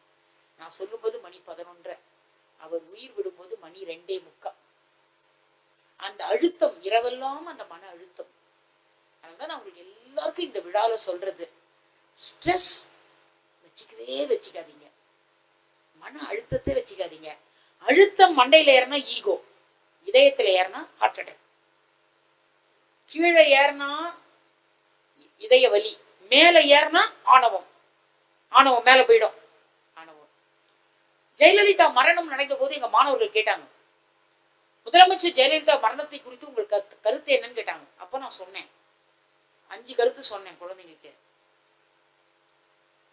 பதி பசு பாசம், ஆணவம் கண்மம் மாயை, சரியை கிரிய யோகம், இதை வச்சு 3 கருத்து சொன்னேன். ஆற்றல் அறிவு அழகு 3 அழிந்தது. ஆற்றல் அறிவு அழகு 3 அழிந்தது. எதனால்? ஆணவத்தால் அழிஞ்சது. இதுதான் ஆணவம். இது அறிவு அழகு, இது ஆற்றல் 3 அழிஞ்சது. எதால்? ஆணவத்தால் அழிஞ்சது. ஏன் ஆணவத்தால் அழிஞ்சது? கூட நட்பால் அழிஞ்சது. ஹலோ, இருக்கீங்களா? எதனால் அழிஞ்சது? கூடா நட்பால் அழிஞ்சது. இந்த கூடா நட்பு இருக்கவே கூடாது. வாழ்க்கையில இவ்வளவு துக்கங்களை அடைந்த நான் 22 நூல்களின் ஆசிரியராக மாறினேன் என்று சொன்னால், சைவ சித்தாந்த நெறி நமக்கு ஒரு மிகப்பெரிய வாழ்க்கை நெறியை தரும். காரணம், அது வேதம் 4 மெய்ப்பொருளாவது நாதன் நாமம் நமச்சிவாயவே. ஆக நீங்கள் எப்பொழுதும் ஸ்ட்ரெஸ் ரிலீஃப் பண்ணி வாழுங்க. எதையுமே மனசுல வச்சுக்காதீங்க. சென்றதை செலவில் வைப்போம் என்று வைங்க, வந்ததை வரவில் வைப்போம் என்று வைங்க, இத மனதுல வைங்க. இதுதான் ஞானசம்பந்த பெருமான் இந்த பழவினையை தீர்ப்பதற்காக 3 உபாயம் தருகிறார். 1, குரு, நல்ல குருவை வச்சுக்கோங்க, குரு. 2வது லிங்கம், வழிபாடு, இறைவன் வழிபாடு. 3வது சங்கம், பிரிஸ்டி தமிழ் சங்கம். அன்னைக்கே ஞானசம்பந்தர் உருவாகினார் பாத்தீங்களா சங்கத்தை, இல்லைங்களா? சங்கம். நீங்களாம் இங்க வந்து உட்கார்ந்துக்கிறது என் மனசுக்குள்ள 2 எண்ணத்தை தருது. 1, உங்களுக்கு எல்லாம் நீண்ட ஆயுள், நோயற்ற வாழ்க்கை, மன நிம்மதி, எஞ்ஞாண்டும் இருக்கக்கூடிய மன நிம்மதி. இது 3ஐயும் இறைவன் உங்களுக்கு தரணும்னு நான் உங்கள் பாதங்களை வணங்கி நான் வேண்டிக்கிறேன். அவங்க எவ்வளவு சிறியவர்களா இருந்தா கூட அவங்க பாதங்களை நான் வணங்கி வேண்டுகிறேன். இது ரொம்ப ரொம்ப முக்கியம். குரு இல்லாமல் யாரும் வாழ முடியாது. போன வாரம்லாம் தொலைக்காட்சியில் நடந்த கொடுமை, ஆசிரியர் மாணவனை கத்தியால் குத்துறது, மாணவன் ஆசிரியரை கத்தியால் குத்துறது, இதான் போன வாரம்லாம். இன்னைக்கு அந்த ட்ரம்ப் என்ன கொடுத்துருக்கான் தெரியுமா? அமெரிக்காவில் ஆசிரியர்களுக்கெல்லாம் துப்பாக்கி கொடுத்துருக்கான் அன்பளிப்பா. இந்த நாடு உருப்படுமா? எங்கிருந்து இந்த நாடு உருப்பட போகுது இல்லைங்களா? ஆசிரியர்கள் எல்லாருக்கும் அன்பளிப்பா துப்பாக்கி கொடுத்துருக்கான். இதை டிஸ்ட்ரிபியூட் பண்ண விழாவை பிபிசி ரேடியோ, பிபிசி வானொலி பேசினாங்க, பிபிசி தொலைக்காட்சி, தந்தி தொலைக்காட்சியில காட்டினாங்க. ஆனா நம்ம நாட்டுல இன்னைக்கு என்ன கொடுத்துருக்கோம்? பெண் குழந்தைகள் எல்லாம் ஸ்கூட்டர் கொடுத்துருக்கோம், ஸ்கூட்டி கொடுத்துருக்கோம் இல்லைங்களா? ஒரு நாளைக்கு 1 லட்சம் பேர் ஓட்டி போய் ஆக்சிடென்ட் ஆகி விழுங்கடான்னு கொடுத்துருக்கோம் இல்லைங்களா? காரணம் என்ன? நம்ம நாட்டுல நோ என்ட்ரின்னு போட்டிருப்பான், அதுலதான் ஃபாஸ்டா உள்ள வருவான் இல்லைங்களா? அவன் நோன்றது எப்படி எடுத்துக்கிட்டான் தெரியுமா? நெக்ஸ்ட் ஆப்பர்ச்சுனிட்டின்னு எடுத்துக்கிட்டான். அது உள்ள அடுத்த முறை வரும்போது நுழையலாம், நெக்ஸ்ட் ஆப்பர்ச்சுனிட்டி அப்படின்னு எடுத்துக்கிட்டான். இந்த மாதிரி மக்களை அவன் பார்க்கிறோம். அதனால ஞானசம்பந்த பெருமான் 3 தருகிறார்: குரு, லிங்கம், சங்கம். இந்த சங்கம் தான் சைவ சித்தாந்தத்தில் திருக்கூட்டம், அடியார்கள் திருக்கூட்டம். அந்த அடியார்களுடைய பெருமை இவ்வளவு பெருமை கிடையாது. தொண்டர்களுடைய மிகப்பெரிய தொண்டில்தான் நான் வாழ்கிறேன் என்பதை உலகத்திற்கு சொன்னவர் சிவபெருமான். ஆக அந்த திருக்கூட்டம் இந்த 3ஐயும் உணர்த்தக்கூடிய ஒரு மிகப்பெரிய தீர்த்தமாடுதல், இறைவனை வழிபடுதல், தலங்களை பார்த்தல், பழம்பெரும் திருத்தலங்களை பார்த்தல். அம்மா அழகா பண்ணிட்டு வராங்க, ராஜலட்சுமி அம்மா. அவங்களுக்கு பெரிய பாராட்டு கொடுக்கலாம். நம்ம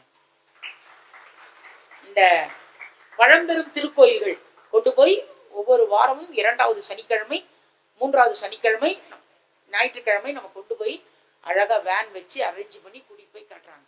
அவங்க கிட்ட இருந்து யாரும் தப்பிக்கவே முடியாது. ஏன்னா வண்டியே வந்துடுது, அவங்களே வந்துடுறாங்க பிடிச்சி உள்ள போடுறதுக்கு இல்லைங்களா? அப்போ இந்த நாய் வண்டி வச்சிருப்பாங்க, பிடிச்சி உள்ள போட்டு இழுத்துட்டு போறதுக்கு இல்லையா? அது மாதிரி என்ன பண்றாங்க, பிடிச்சி தூக்கி உள்ள போட்டுறாங்க. உள்ள போட்டதும் ஆட்டோமேட்டிக்கா நமக்கு என்ன வந்துடுது? என்ன சிந்தனை வந்துடுது? ஒருமுக சிந்தனை, ஆன்மீக சிந்தனை வந்துடுது.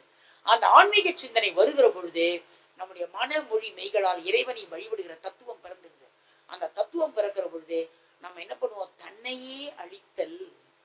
அதுதான் கண்ணபெருமான் பகவத்கீதையில் சொன்ன அந்த தத்துவத்தை கண்ணப்ப நாயனார் தன்னையே அழித்தல், கண்ணா நில்லு கண்ணப்பா என்று சொன்ன பொழுது ஒரு கண்ணை அப்பி விட்டு இன்னொரு கண்ணையும் புடுங்க போன பொழுது நில்லு கண்ணப்பா என்று சொல்லி நிறுத்திட்டார் பாருங்க. கண்ணப்பன் ஒப்பதோர் அன்பின்மை கண்டபின், பின்னால் வந்தா பாடுறாங்க, கண்ணப்பன் ஒப்பதோர் அன்பின்மை கண்டபின் என்னொப்பன் என்னொப்பில் என்னையும் ஆட்கொண்டருளி. நீ எப்படிப்பா என்னை ஆட்கொண்டு அருள போற? நீ எவ்வளவு பெரிய அன்பை பார்த்துட்ட, தன் கண்ணையே பிடிங்கி வைக்கிற கண்ணப்பனே பார்த்துட்டியே, அவன் அன்பை பார்த்த பிறகு என் அன்பு உனக்கு என்ன புரியவா போகுது என்று பின்னால் வந்த நாயன்மார்கள் பாடுகிறார்கள். அந்த நிலையிலே அந்த பிறவி பிணியை நீக்க வேண்டும் என்று சொன்னால், பிறவி பிணியை நீக்க வேண்டும் என்று சிந்தித்தால் பிறவி பயனாகிவிடும். பிறவி பயன், ஒன்று பிணி, ஒன்று பயன். இது பிணி என்று கருதாதீர்கள், இத பயன் என்று கருதுங்கள். இந்த பயன் என்று கருதினால் வாழ முடியும். ஆக இவ்வளவு பெரிய ட்ரீட்மெண்ட் நடந்த போது நான் அதை எப்படி எடுத்தேன்? நேர்மறையா எடுத்தேன். ஆனா என் கணவர் அதை எதிர்மறையா பார்த்தார். அது எதிர்மறையா பார்த்ததுனால மன அழுத்தம் வந்தது. அதனால குறைந்த ஆயுளோடு இந்த உலகத்தை விட்டு போயிட்டார். இதற்கெல்லாம் அடிப்படை எது என்று கேட்டால் மன அழுத்தம் தான். ஆக மன அழுத்தத்துக்கு யாருமே வாய்ப்பு கொடுக்காதீங்க. அதற்கு ஞானசம்பந்த பெருமான் இன்னொரு பெரிய மார்க்கத்தை தருகிறார்.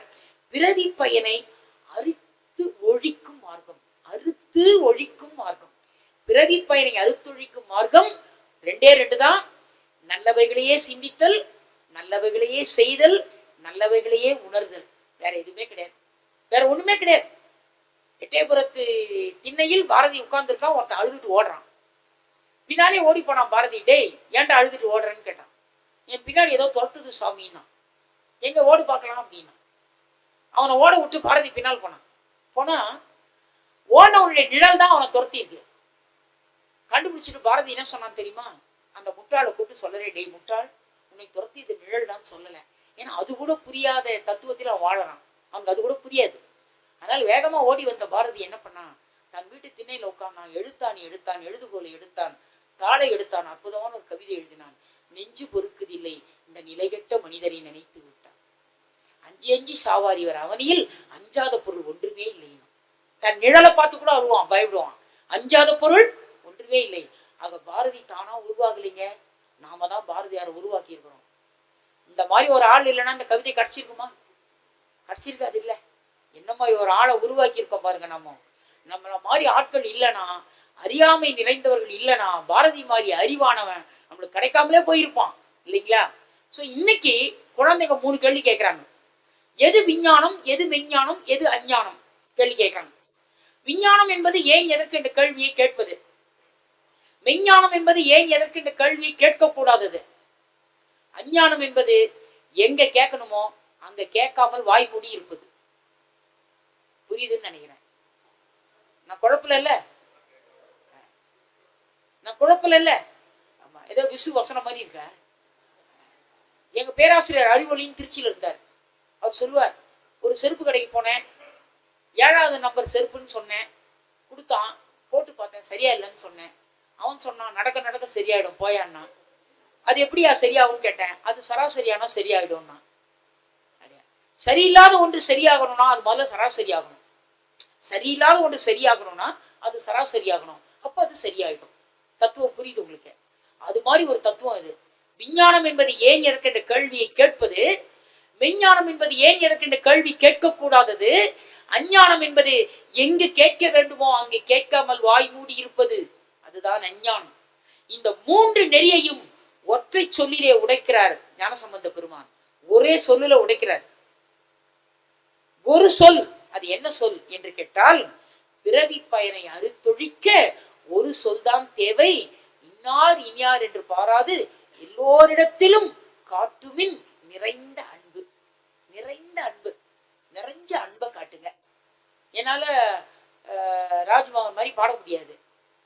நான் அதுக்காக பயிற்சி எடுக்கல. ஏன்னா எங்க அப்பா எனக்கு இசைத்தமிழ் கத்துக் கொடுக்கல, இயற்றமிழ் மட்டும் தான் அப்பா கத்துக் கொடுத்தார். நான் 12 வயசு இருக்கும்போது எங்க அப்பா எனக்கு கேட்டார், வாழ்க்கையில் மறக்க முடியாத ஆசை என்னமான்னு. 12 வயசுல என் வாழ்க்கையில மறக்க முடியாத ஆசை என்னமான்னு அப்பா கேட்டார். நான் சொன்னேன், அண்ணாதுரையை பார்க்கணும் பாடினேன். அறிஞர் அண்ணாவை பார்க்க வேண்டும் என்று சொன்னேன். என் அப்பா காஞ்சிபுரம் கூட்டி போய் அறிஞர் அண்ணாதுரையை காட்டினார். நான் இன்னைக்கு இது வரைக்கும் அது மாதிரி ஒரு காஞ்சிபுரம் இட்லி சாப்பிடலைங்க. அண்ணாதுரை வீட்டில் நான் சாப்பிட்ட இட்லி நான் இது வரைக்கும் சாப்பிடல. அப்பா கொண்டு போய் காட்டினார். இதுதான் அப்பா எனக்கு கொடுத்த கைட்லைன்.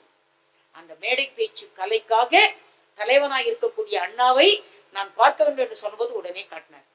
அதுபோல ஞானசம்பந்தன் பழவினையை அறுக்க ஒன்றே ஒன்று வழி உபாயம், அன்பு ஒன்றுதான். அன்பிலே உலகம் அரும்புகின்றதாம், அன்பையே அது விரும்புகின்றதாம். அன்பிலே எழும் 1000 சக்திகள் அன்பே யாக்கும் ஆனந்தம் அளிக்குமா. இத ஒற்றை வரியில நாராயணகுரு சொன்னார் மலையாளத்துல. சிநேகத்தில் நின்று உதிக்கின லோகம் சிநேகமே சொர்ணமயம். எங்க மலையாளத்துல சொன்னா, ஐயா இங்க இருக்க மலையாளம் தெரியும். சிநேகத்தில் நின்று உதிக்கின லோகம் சிநேகமே சொர்ணமயம். அந்த சிநேகம்தான் மாறா திசை மாறா அன்பு, இன்னார் இனியார் என்று பார்க்காத அன்பு. ஆக இந்த அன்பு இருந்ததனால்தான் அவரால் நோய் நீக்கம் பெற முடிந்தது, எலும்பை பெண்ணூர் ஆக்க முடிந்தது, நடந்து போனபோது இறைவன் ஓடி வந்து சிவிகை கொடுத்தது, கல்வி வளத்தை இந்த உலகத்திற்கு கொடுத்தது, நீண்ட ஆயுளை நாம் பெறுவதற்காக அவர் தந்தை மிக அருமையான பதிகம் கோளறு பதிகம். இந்த கோளறு பதிகத்தை கண்டிப்பா நாம் ஒவ்வொருவரும் தினம் பூஜை முறையில பாடணும். இந்த கோளறு பதிகத்தை பாடணும். இப்போ தம்பி ராஜ்மோகன் அவர்கள் பாடுவார். வேயிரு தோழி பாருங்க தம்பி. பக்கம் 11.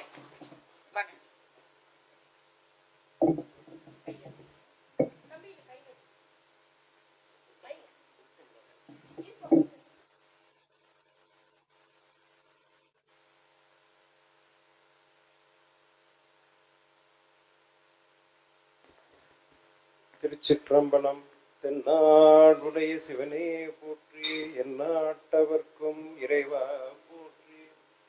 வேயுறு தோழி பங்கன் விடமுண்ட கண்டன் மிக நல்ல வீணை தடவே மாசரு திங்கள் கங்கை முடிமேலணிந்து என் உளமே புகுந்த அதனால் ஞாயிறு திங்கள் செவ்வாய் புதன் வியாழன் வெள்ளி சனி பாம்பிரண்டும் உடனே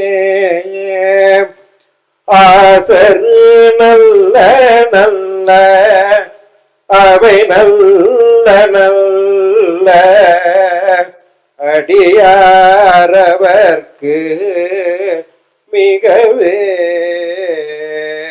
என்ன புண்ணியம் அதை பாடு.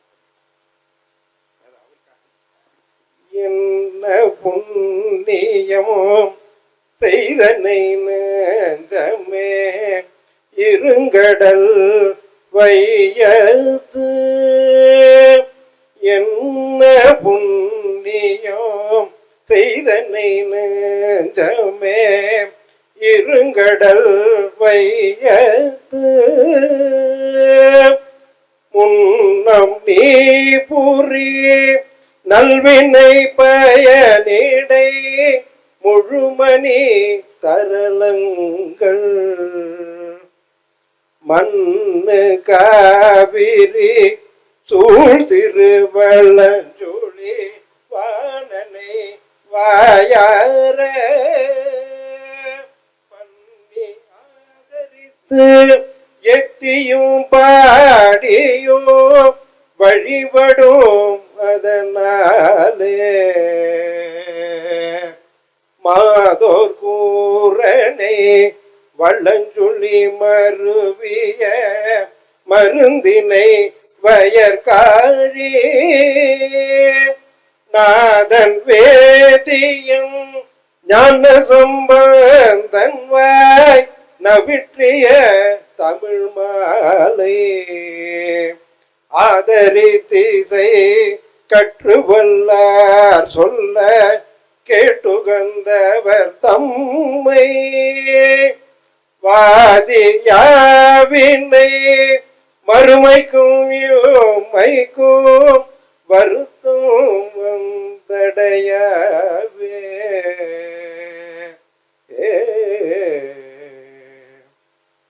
மந்திரமாவது நீரு வானவர் மேலது நீரு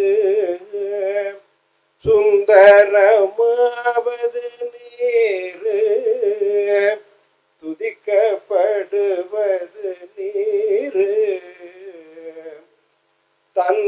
தந்திரமாவது நீரு சமயத்தில் உள்ளது நீரு செந்துவர் வாயுமை பங்கன் திரு ஆலவயன் திருநீரே. அருமை அருமை. நன்றி நன்றிங்க தம்பி ராஜ்மோகன்.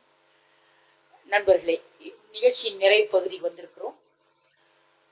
நிறைவாக நான் ஏற்கனவே என்னுடைய உரையில் சொன்னேன், விரதம் இருப்பது என்பது பூஜையின் கடுமையை நாம் தாங்குவதற்காக அல்ல, இறைவனை வழிபடுவதற்கு கடுமையான விரதங்கள் எல்லாம் மேற்கொள்ள வேண்டும் என்ற அவசியமே கிடையாது. மனத்தால் தூய்மையுடனும் இரக்க உணர்வுடனும் பிறருக்கு நன்மை செய்யக்கூடிய வாழ்க்கையினுடனும் நாம் வாழ்ந்தாலே அது மிகப்பெரிய விரதத்திற்கு சமம் என்று சொன்னேன். இதை திருவலஞ்சுழி என்ற ஒரு அருமையான ஊரை பார்க்கிற பொழுது ஞானசம்பந்த பெருமான் நமக்கு தருகிறார். ஞானசம்பந்த பெருமான் தருகிற வாழ்நாள் முழுமையும் அடுத்த மாதம் 3ஆம் திருமுறை பார்க்க போறோம். அடுத்த மாதம் இந்த 3 திருமுறையிலும் அவர் சொல்றது திருத்தலங்கள் போங்கள், கீர்த்தி பெரியது, மூர்த்தி அதனிலும் பெரியது, ஒரு குருவை வைத்துக் கொள்ளுங்கள், குருவின் மூலமாக இறைவனுடைய பெருமைகளை கற்று அறிந்து தேர்ந்தவராக மாறுங்கள், அப்படி கற்று அறிந்த இறைவனை தலங்கள் தோறும் சென்று வழிபடுங்கள். அந்த திருத்தல வழிபாட்டை செய்கிற போது அன்றலர்ந்த மலரை வைத்து வழிபடுங்கள். அன்றலர்ந்த மலர். எனக்கு இந்த பிரிஸ்டீஜ்லயே ஒரு கவலை என்னன்னா, பலனுள்ள மரம் செடி கொடிகள் எதுவுமே கிடையாது. நல்லா பச்சை பச்சைன்னு இருக்குது, ஆனா எதுக்குமே பயன்படாது இல்லைங்களா? அது மாதிரி அந்த குரோட்டன்ஸ் வச்சது பதிலாக லைனா துளசி வச்சிருந்தா கூட நல்லா இருந்திருக்கும். துளசியினுடைய தன்மை எடுக்க எடுக்க அது பாடு வளர்ந்துகிட்டே தான் இருக்கும். அதை ஆள் வச்சு வெட்டவே வேண்டாம், அது பாடு வந்துகிட்டே இருக்கும். ஒரு செடி கொடி கூட பலனுள்ள செடி கொடி கிடையாது. ஒரே ஒரு மாமரமாவது வச்சிருக்கலாம், ஒரு நல்ல நிகழ்வுக்கு ஒரு மாயரை எடுத்துக்கிறதுக்காக பயன்படுத்திருக்கலாம். இல்லைன்னா ஏதாவது ஒரு கார்டனை, மக்களுக்கு பயனுள்ள செடி கொடிகளை வைக்கிற கார்டனை ஒன்றை ஒதுக்கி இருக்கலாம். அனைத்தையும் நம்ம குரோட்டன்ஸா வச்சுட்டு ஒன்றை அப்படி வச்சிருக்கலாம். ஆனா அது பண்ணலை. ஆனா ஞானசம்பந்த பெருமான் இந்த திருவலஞ்சூழியை போய் பார்க்கிற பொழுது மக்களுக்கு எப்படி அன்றாடம் பச்சிலைகள் உதவுகிறது, பச்சிலை எப்படி மனிதர்களை நல்வழிப்படுத்துகிறது, கண்ணுக்கு எப்படி தூரத்து பச்சை கண்ணுக்கு குளுமை. அந்த பச்சை இங்கே இருந்தா நம்ம ஏன் ஊட்டிக்கு போறோம் இல்லையா? இங்க இருந்தே பார்க்கலாமே. இங்க அது இல்லாதாலும் ஊட்டிக்கு போறோம், அதனால ஊட்டி ரஷ் ஆயிடுது இல்லைங்களா? ஆக தூரத்து பச்சை கண்ணுக்கு குளுமை. அத ஒவ்வொரு திருத்தலங்கள் தோறும் சென்று திருவலஞ்சுழியிலே சென்று அவர் இறங்கினதும் பெண்களுக்காக. ஏன்னா யாராவது ஞானசம்பந்தர் கேட்டக்கூடாது இல்ல, இவ்வளவு பாடுனியப்பா ஞானசம்பந்தன், பெண்களுக்கு நீ ஏதாவது பாடியிருக்கியா அப்படின்னு கேட்கணும்ல. முன்பு என சொல்லும் காலமதற்கு மூடரே ஒரு வரையறை உண்டு, முன்பு என சொல்லி நேற்று முன்பேயாம் 3 கோடி வருடமும் முன்பே என்று பாரதி பாடினான். பாரதி பாடினான், பெண்ணுக்கு அறிவை வைத்தான் பூமி பேணி வளர்த்துடும் ஈசன் மண்ணுக்குள்ளே சில மூடர் நல்ல மாதர் அறிவை கெடுத்தார் என்று பெண் அறிவோடு பிறந்தவள் என்பதை தைரியமாக ஒரு ஒற்றை ஆண்மகன் சொன்னான் எட்டயபுரத்து எரிமலை. பாரதி தைரியமாக சொன்னான். இன்னும் சற்று மேலே சொன்னான் பாவேந்தன் பாரதிதாசன், கல்வி இல்லா பெண்கள் களர்நிலம் அந்நிலத்தில் புல் விளைந்திடலாம், நல்ல புதல்வர்கள் விளைவதில்லை என்று சொன்னான். இதெல்லாம் மனதுல வச்சு ஞானசம்பந்தர் பெண்ணுக்கு எதாவது சொல்லியிருக்காரா என்று கேட்டால், முதல்ல ஞானசம்பந்தர் உள்ளத்தை வருத்தியது பெண்கள் இருக்கிற விரதம். அதனால அவர் ஆண்களை பத்தி சொல்லல, ஏன்னா ஆண்கள் விரதம் இல்லைன்னு தெரிஞ்சிருக்காரு அன்னைக்கு அவருக்கு இல்லைங்களா? அந்த ஆண்கள் நன்றா இருக்கணும்ன்றதுக்காக பெண்கள் விரதம் இருக்கிறாங்க. அது அவர் நெஞ்ச பாதிச்சிருக்கு. ஞானசம்பந்தர சொல்ற, பண்ணின் நல்ல மொழியார். அந்த பெண்களை சொல்லும் பொழுதே பாருங்க, பண்ணின் நல்ல மொழியார். பண் என்பது இசை, நல்ல மொழி என்பது வாயிலிருந்து வரக்கூடிய சொல். இந்த பெண் பேசினாள்னா அவள் வாயிலிருந்து வரக்கூடிய வார்த்தை தேனினும் இனிய வார்த்தையா இருக்குதான்.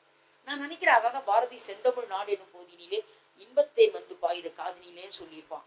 ஒருவேளை செல்லம்மாள் பாரதி பேசுறதை கேட்டு சொல்லியிருப்பானோ அப்படின்னு நம்ம யோசிக்கணும் இல்லைங்களா? ஞானசம்பந்தர் சொல்றாரு பாருங்களேன், பண்ணின் நல்ல மொழியார், அடுத்த வரி பவளத்தார் வாயினார்.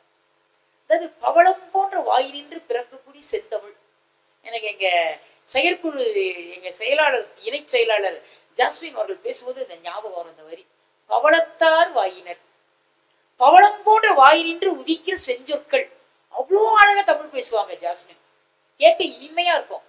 இந்த வரி பாருங்க, பண்ணின் நல்ல மொழியார் பவளத்தார் வாயினர். இதை அவர் எங்க பாடுறார்? இந்த பாடல் அவர் எங்க பாடுறாரு? திருவலஞ்சுழியில பாடுறார். பாடிட்டு இந்த திருவலஞ்சுழியில் வரக்கூடிய பெண்களே, இந்த இறைவன் பெயர் வலஞ்சுழிநாதர். இந்த இறைவன் பெயர் வலஞ்சுழிநாதர். காவிரி தென்கரையில் நடுநாட்டிலே அழகாக இந்த கரையோரத்தில் இந்த ஆலயம் இருக்கிறது.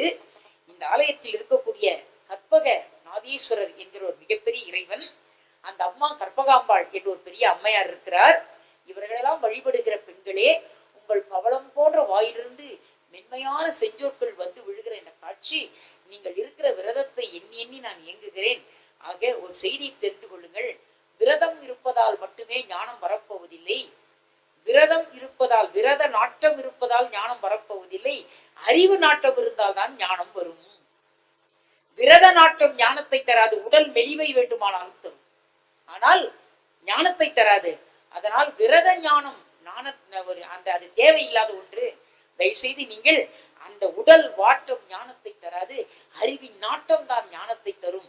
ஆகவே நீங்கள் தெய்வம் தொழாள் கொழுநன் தொழுதெழுவாள் பெய்யன பெய்யும் மழை என்று எப்படி வள்ளுவ பெருந்தகை பெண்ணின் பெருமையை எடுத்து காட்டினானோ, அத்தகைய பெருமைக்குரிய பெண்களே, பண்ணின் நல்ல மொழியார் பவளத்தார் வாயினின்று உச்சரிக்கக்கூடிய பெண்களே, தயவு செய்து விரதம் இருந்து உடலை கெடுத்துக் கொள்ளாதீர்கள்.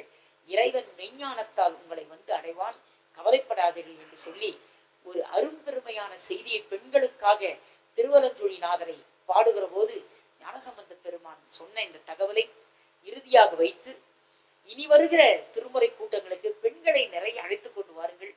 விரதம் இருக்கிற பெண்களுக்கு விரதம் இருக்க வேண்டாம் என்று சொல்லுங்கள், ஒரு அறிவுரையை தாருங்கள். கடுமையான விரதம் கடவுளை கொண்டுவதை இல்லத்தில் சேர்த்து விடாது. அதைவிட நீங்கள் மனதார நீங்கள் உண்டு வீட்டுக்கு வருகிறவர்களுக்கும் மனதார உணவளித்தால் நாம் எல்லோரும் மேகநாதனாக வாழ முடியும் என்பதை சிந்திக்கலாம். சிவபெருமானுக்கு மறுபெயர் உண்டு, ராவணனுக்கு மறுபெயர் மேகநாதன், அவன் பையனுக்கே மேகநாதன் பேர் இருக்கு. அப்படிப்பட்ட ஒரு அரும்பெரும் சிந்தனை நம்முடைய வாழ்க்கையில உண்டு. ஆக திருமுறை நமக்கு தருவது, 2ஆம் திருமுறை நமக்கு தந்த செல்வம் பழவினையை அறுக்கிற உபாயம். அந்த உபாயத்திற்கு 3 முறைதான் உண்டு. மனத்தால் இறைவனை சிந்தித்தல், மொழியால் வந்தித்தல், மெய்யால் வணங்குதல். இந்த மெய்யால் வணங்குகிற வணக்கம் தான் திருவடி தொண்டு செய்தல். இந்த திருவடி தொண்டு செய்தாலேயே நமக்கு ஒரு மிகப்பெரிய சிந்தனை இறைவன் தருவான் என்கிற நல்ல எண்ணத்தை இரண்டாம் திருமுறை இந்த கருத்துக்களை மட்டும் எடுத்து வைத்து நிறைவு செய்கிறது என்கிற வகையிலே இந்த அளவிலே என்னுடைய இரண்டாம் திருமுறை பற்றிய தகவல்களை நான் நிறைவு செய்திருக்கிறேன். இதுவரை நான் உள்ளத்தில் பேசியதெல்லாம் கம்பராமாயணத்திற்கு அவையடக்கம் எழுதினான் கம்பன். பாற்கடலை பூனை நக்குபு என ஒரு பெரிய பார்க்கடல் இட்டுமே விட்டாலும் பூனை எகிரி கடலுக்குள்ள குதிக்காது. பூனையினுடைய குணம் ஓரமா உட்கார்ந்து நாவால் நக்கித்தான் குடிக்கும். அது பூனையினுடைய குணம். அதுபோல இரண்டாம் திருமுறை என்பது ஒரு பெரிய கைலாய மலை.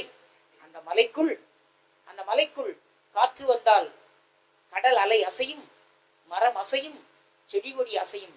ஆனால் மலைகள் ஒருபோதும் அசையாது. காரணம் மலையின் உறுதி.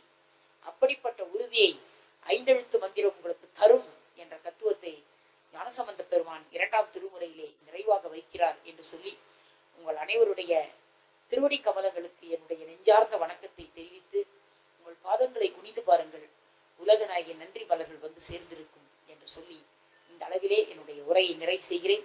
அடுத்த மாதத்தை பற்றிய அறிவிப்பினை மிகச்சிறந்த தொகுப்பாளராக இன்றைய தினம் நம்மிடத்தில் வந்திருக்கக்கூடிய நம்முடைய துணை செயலாளர் அன்பு சகோதரர் திரு ஆண்ட்ரூ அவர்கள் கரத்திலே ஒலிபெருக்கை ஒப்படைக்கிறேன். நன்றி, வணக்கம்.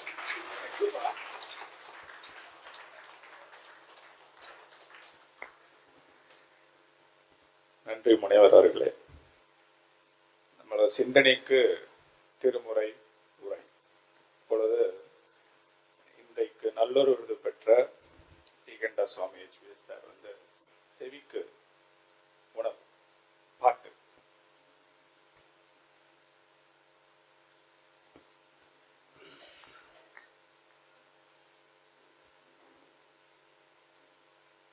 விழா தலைவர் அண்ணாமலை சார் அவர்களே, ஸ்ரீ திரு நீலகம் சார், அண்ணாமலை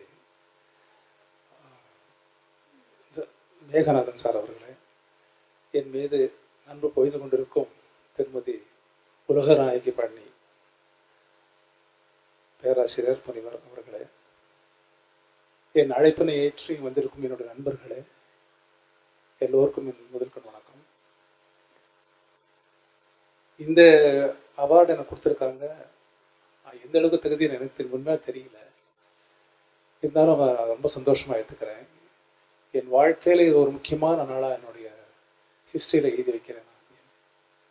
நான் நிறைய பாடி எல்லா இடத்துலையும் நிறைய ப்ரைஸ் வாங்கியிருக்கேன். ஆல்மோஸ்ட் ஆல் ஃபர்ஸ்ட் ப்ரைஸ் தான் நான் வாங்கியிருக்கேன்.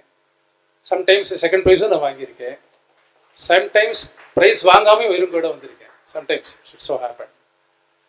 ஸோ இருந்தாலும் நீங்கள் இத்தனை பேரும் என்னை மதிச்சு இங்கே வந்து இந்த சிறப்பளிச்சதுக்கு ரொம்ப நன்றி தெரிவித்துக் கொள்கிறேன். ஒரு பாட்டு பாடணுமா? To be frank with you, ஒரு வாரமாக எனக்கு ஒரு தொண்டை சரியில்லை. இருந்தாலும் I will try to sing. So ரொம்ப எதிர்பார்க்காதீங்க, ஓரளவுக்கு தான் நான் பாட முடியும் நினைக்கிறேன். நான்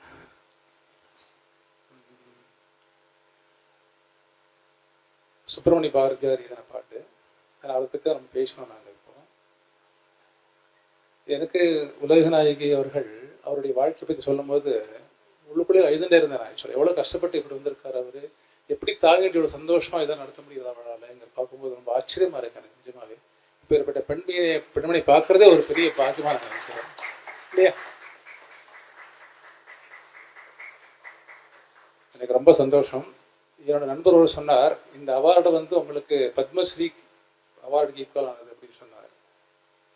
நான் ஒரு ஸ்டெப் மேலே போனேன். ஆக்சுவலாக பத்மஸ்ரீல இது ஆஸ்கர் அவார்டு கொடுத்துருக்காரு எனக்கு அப்படின்னு நான் சொன்னேன். ரொம்ப சந்தோஷமா இருக்குது. வாழ்க்கையில வந்து ஒரு மனுஷன் சந்தோஷமா இருக்கும்னா முக்கிய காரணம் மனைவி தான். அவள் இல்லைன்னா ஒன்றும் பண்ண முடியாது. அவள் தான் தெய்வம் சொல்லலாம் ஒரு வழியில் சொல்ல போனேன். ஏன்னா அவள் காலையிலேருந்து தன் பசங்களை பார்த்து பசங்களை குளிப்பாட்டி வச்சு சோறு ஊட்டி ட்ரெஸ் பண்ணி ஸ்கூலுக்கு அனுப்புறது, அதுக்கப்புறம் கணவனை பார்த்து கணவனை அவனுக்கு வேண்டியது கொடுத்து அனுப்புறது, இத்தனை ஸ்ட்ரெஸ்ஸோடு தன்னை பார்க்க முடியாமல் அந்த டைம் அப்படியே பாஸ் ஆகிடும் ஒவ்வொரு நாளுமே. ஸோ ஒரு தியாகச்சூடராக வாழக்கூடிய ஒரு யாருன்னா அம்மா. அஃப்கோர்ஸ் அம்மா ஃபர்ஸ்ட்டு. ஆனால் ஒரு மனுஷனுக்கு துணை மனைவி தான். ஒரு நல்ல மனைவி அமைக்கூடியதுன்னா ரொம்ப கொடுத்து வச்சிருக்கணும் இல்லையா? அந்த விஷயத்த நான் ரொம்ப பாக்கியம் பண்ணிருக்கேன். எனக்கு ஒரு நல்ல மனைவி எனக்கு அமைஞ்சிருக்கா. என் சன், எனக்கு ஒரே son Yogesh, is innocent. well educated, highly intelligent fellow. He's working in the IT company as associate vice president. So என்னுடைய அத்தியமார் வந்திருக்கார் இங்கே இது என்னை எடுப்பு வைத்து. ஆக்சுவலாக அவருடைய டாட்டர் துபாயில் வந்திருக்கா, அது இன்னும் பார்க்கவே நினைக்கிறேன். நான் கூப்பிட்டதுக்காக வந்திருக்கார். என்னோடய ஃப்ரெண்ட் மிஸ்டர் சுகுமார் ஃபேமிலி வந்திருக்கா, மிஸ்டர் ஸ்ரீதர் வந்திருக்கார், ஒய்ஃப் வந்திருக்கார், என்னோட நண்பர் ஜெயக்குமார் வந்திருக்கார், பெல்லா விஸ்தாலேருந்து இருக்கக்கூடிய நண்பர்கள் எல்லாரும் வந்திருக்கீங்க. அண்ட் முத்துகிருஷ்ணா சொல்லணும், ஸ்ரீதரை சொல்லணும். Muthukrishna is always my fan course. So என்னுடைய பாட்டு மேடம் ஒருத்தர் சொன்னார் என்கிட்ட, நான் அடுத்த ஜென்மம் ஒன்று எடுத்தேன்னா உங்கள் குரல் நான் திரும்பி கடவுள் சொல்லி வாங்கிக்கிறேன் அப்படின்னு சொன்னார். நான் என்ன சொல்கிறேன்னா, இப்போ இந்த heart transplants, eye transplant, kidney transplant மாதிரி இந்த குரல் டிரான்ஸ்ஃபர் பண்ணுற இதாக இருந்து நான் சொல்கிறேன் டெக்னாலஜி, நான் இப்போவே கொடுத்துட்றேன். ஏன் சொல்கிறேன், ஏன்னா இதுக்காக ஒரு ஜென்மம் எடுக்க வேண்டாமே இல்லையா, இந்த ஜென்மமே போதும். So okay, I will sing a song.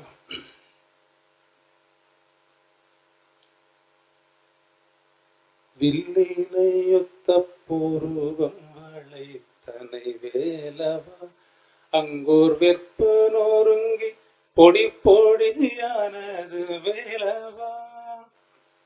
வில்லினையொத்த பூர்வம் வளைத்தனை வேலவா, அங்கோர் வெற்பு நொறுங்கி பொடி பொடியானது வேலவா. சொல்லினை தேனிற் குழை துறை பாழ் சிறு வள்ளியை கண்டு சொக்கி மரமென நின்றனை தென்மலை காட்டிலே. பல்லினை காட்டி பெண்முத்தை படித்திடும் வள்ளியை திங்கன் 12,000 காக்கை சீரகிட்ட வேலவா. பல்லினை காட்டி வெண்முத்தை பழித்திடும் வள்ளியை ஒரு பார்ப்பன கோலம் தரித்து கரம் தொட்ட வேலவா. வெள்ளலை கைகளை கொட்டி முழங்கும் கடலினை உடல் வெம்பி மருகி கருகி புகைய வெருட்டினாய். கிள்ளை மொழி சிறுவள்ளி எனும் பெயர் செல்வத்தை என்றும் கேடற்ற வாழ்வினை இன்ப விளக்கை மருவினாய். கொள்ளை கொண்டே அமராவதி வாழ்வு பெற்றவன் வானம் கோபம் தலைப்பத்து கோடி துணுக்கூற கோபித்தாய். துள்ளி குலாவை திரியும் சிறுவனமனை போ தினை தோட்டத்திலே ஒரு பெண்ணை மணந்தவன் வேலவா. Okay, thank you. நல்லா பாடப்படுத்து. ஆக்சுவலாக எங்கள் அம்மா வந்து சின்ன வயசில் எங்கள் அம்மாவுக்கு ரொம்ப நல்லா இருக்கும், ரொம்ப மென்மையாக இருக்கும். அதாவது ரொம்ப தெரியல வந்திருக்கு.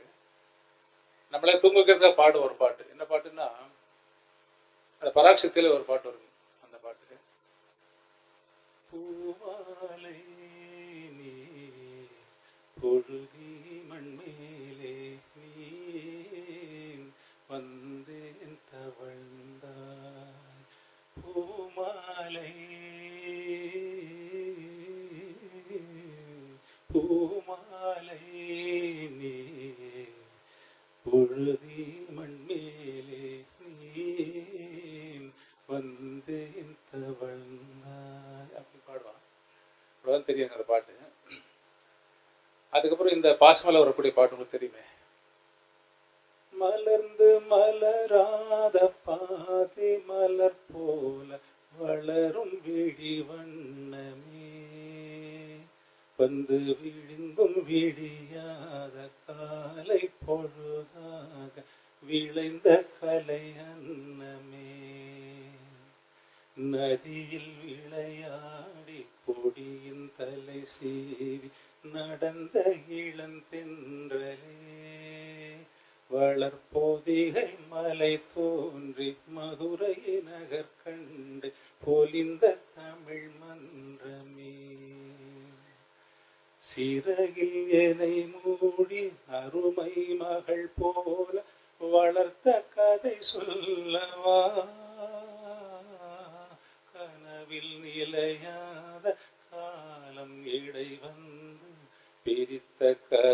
சொல்லவா, பிரித்த கதை சொல்லவா, கண்ணின் மணி போல மணியின் நிழல் போல கலந்து பிறந்தோமடா, இந்த மண்ணும் கடல் வானம் மறைந்து முடிந்தாலும் மறக்க முடியாதடா, உறவை பிரிக்க முடியாதடா. ஸோ இந்த உறவு இப்போ ரத்த சம்பந்தம் உறவுன்னா யாராலும் பிரிக்க முடியாது. எனக்கு தேசமாக இருந்தாலும் சண்டை போட்டால் பண்ணாலும் ஒரு உறவு தானே. இந்த ரத்த சம்பந்தத்தை யாராலும் பிரிக்க முடியாது. அந்த மாதிரி உலகநாயகர் அவர்கள் என் மேலே பொய்ந்த ஒரு அன்பு எப்பவுமே இருக்கு. அவரோட அன்புக்காக நான் ரொம்ப நன்றி செலுத்துறேன். இங்கே வந்து என்னை சிறப்பிப்பதற்காக எல்லோருக்கும் ஒரு தடவை வணக்கம் சொல்லி என்னுடைய உறுதி கொடுத்துக்களை. தேங்க்யூ. ரொம்ப நன்றி சார். ஏற்புரை பாடல் ரொம்ப நன்றி. வாங்க.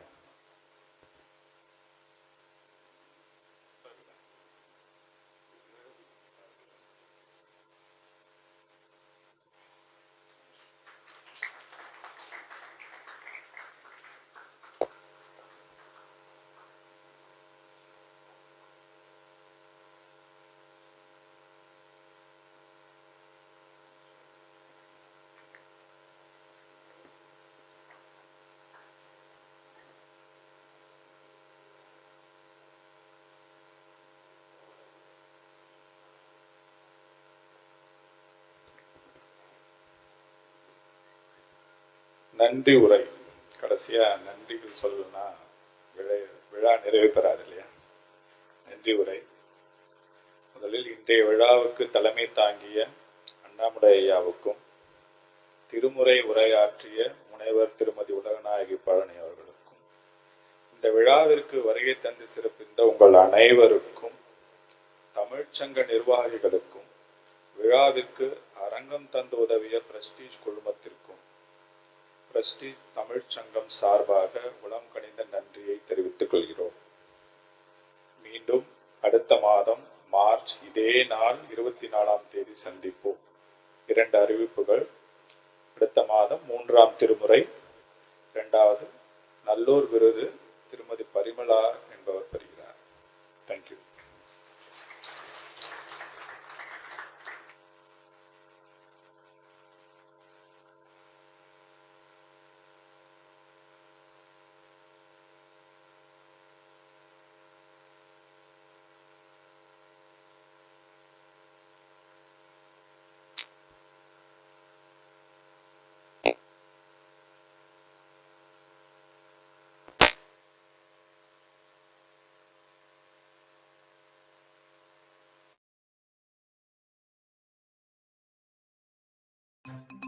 This is the story of a house that has journeyed across 5 decades.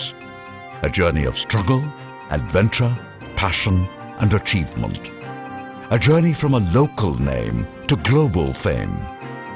Sri Krishna Sweets, founded by Amuda Semmal, Sri Mahadevayar, is known for its melting magic, the divine Mysore Pa, a delicacy loved by one and all in India and abroad. Even before the phrase corporate social responsibility gained significance, it was textured into the group's value systems. And today, this phrase has been redefined by Mr. Murali as citizen social responsibility. Chennai 365, an effort by SKS in association with social, sports and cultural bodies to do good to a vibrant Chennai. To Sri Krishna Sweets, it's no mere rule. It's not just an act. It's every citizen's social responsibility. After all, we make a living by what we get, but we make a life by what we give. And in the process, create a world where life's best bonds are built with love and care. And in time, they will become our strongest bond.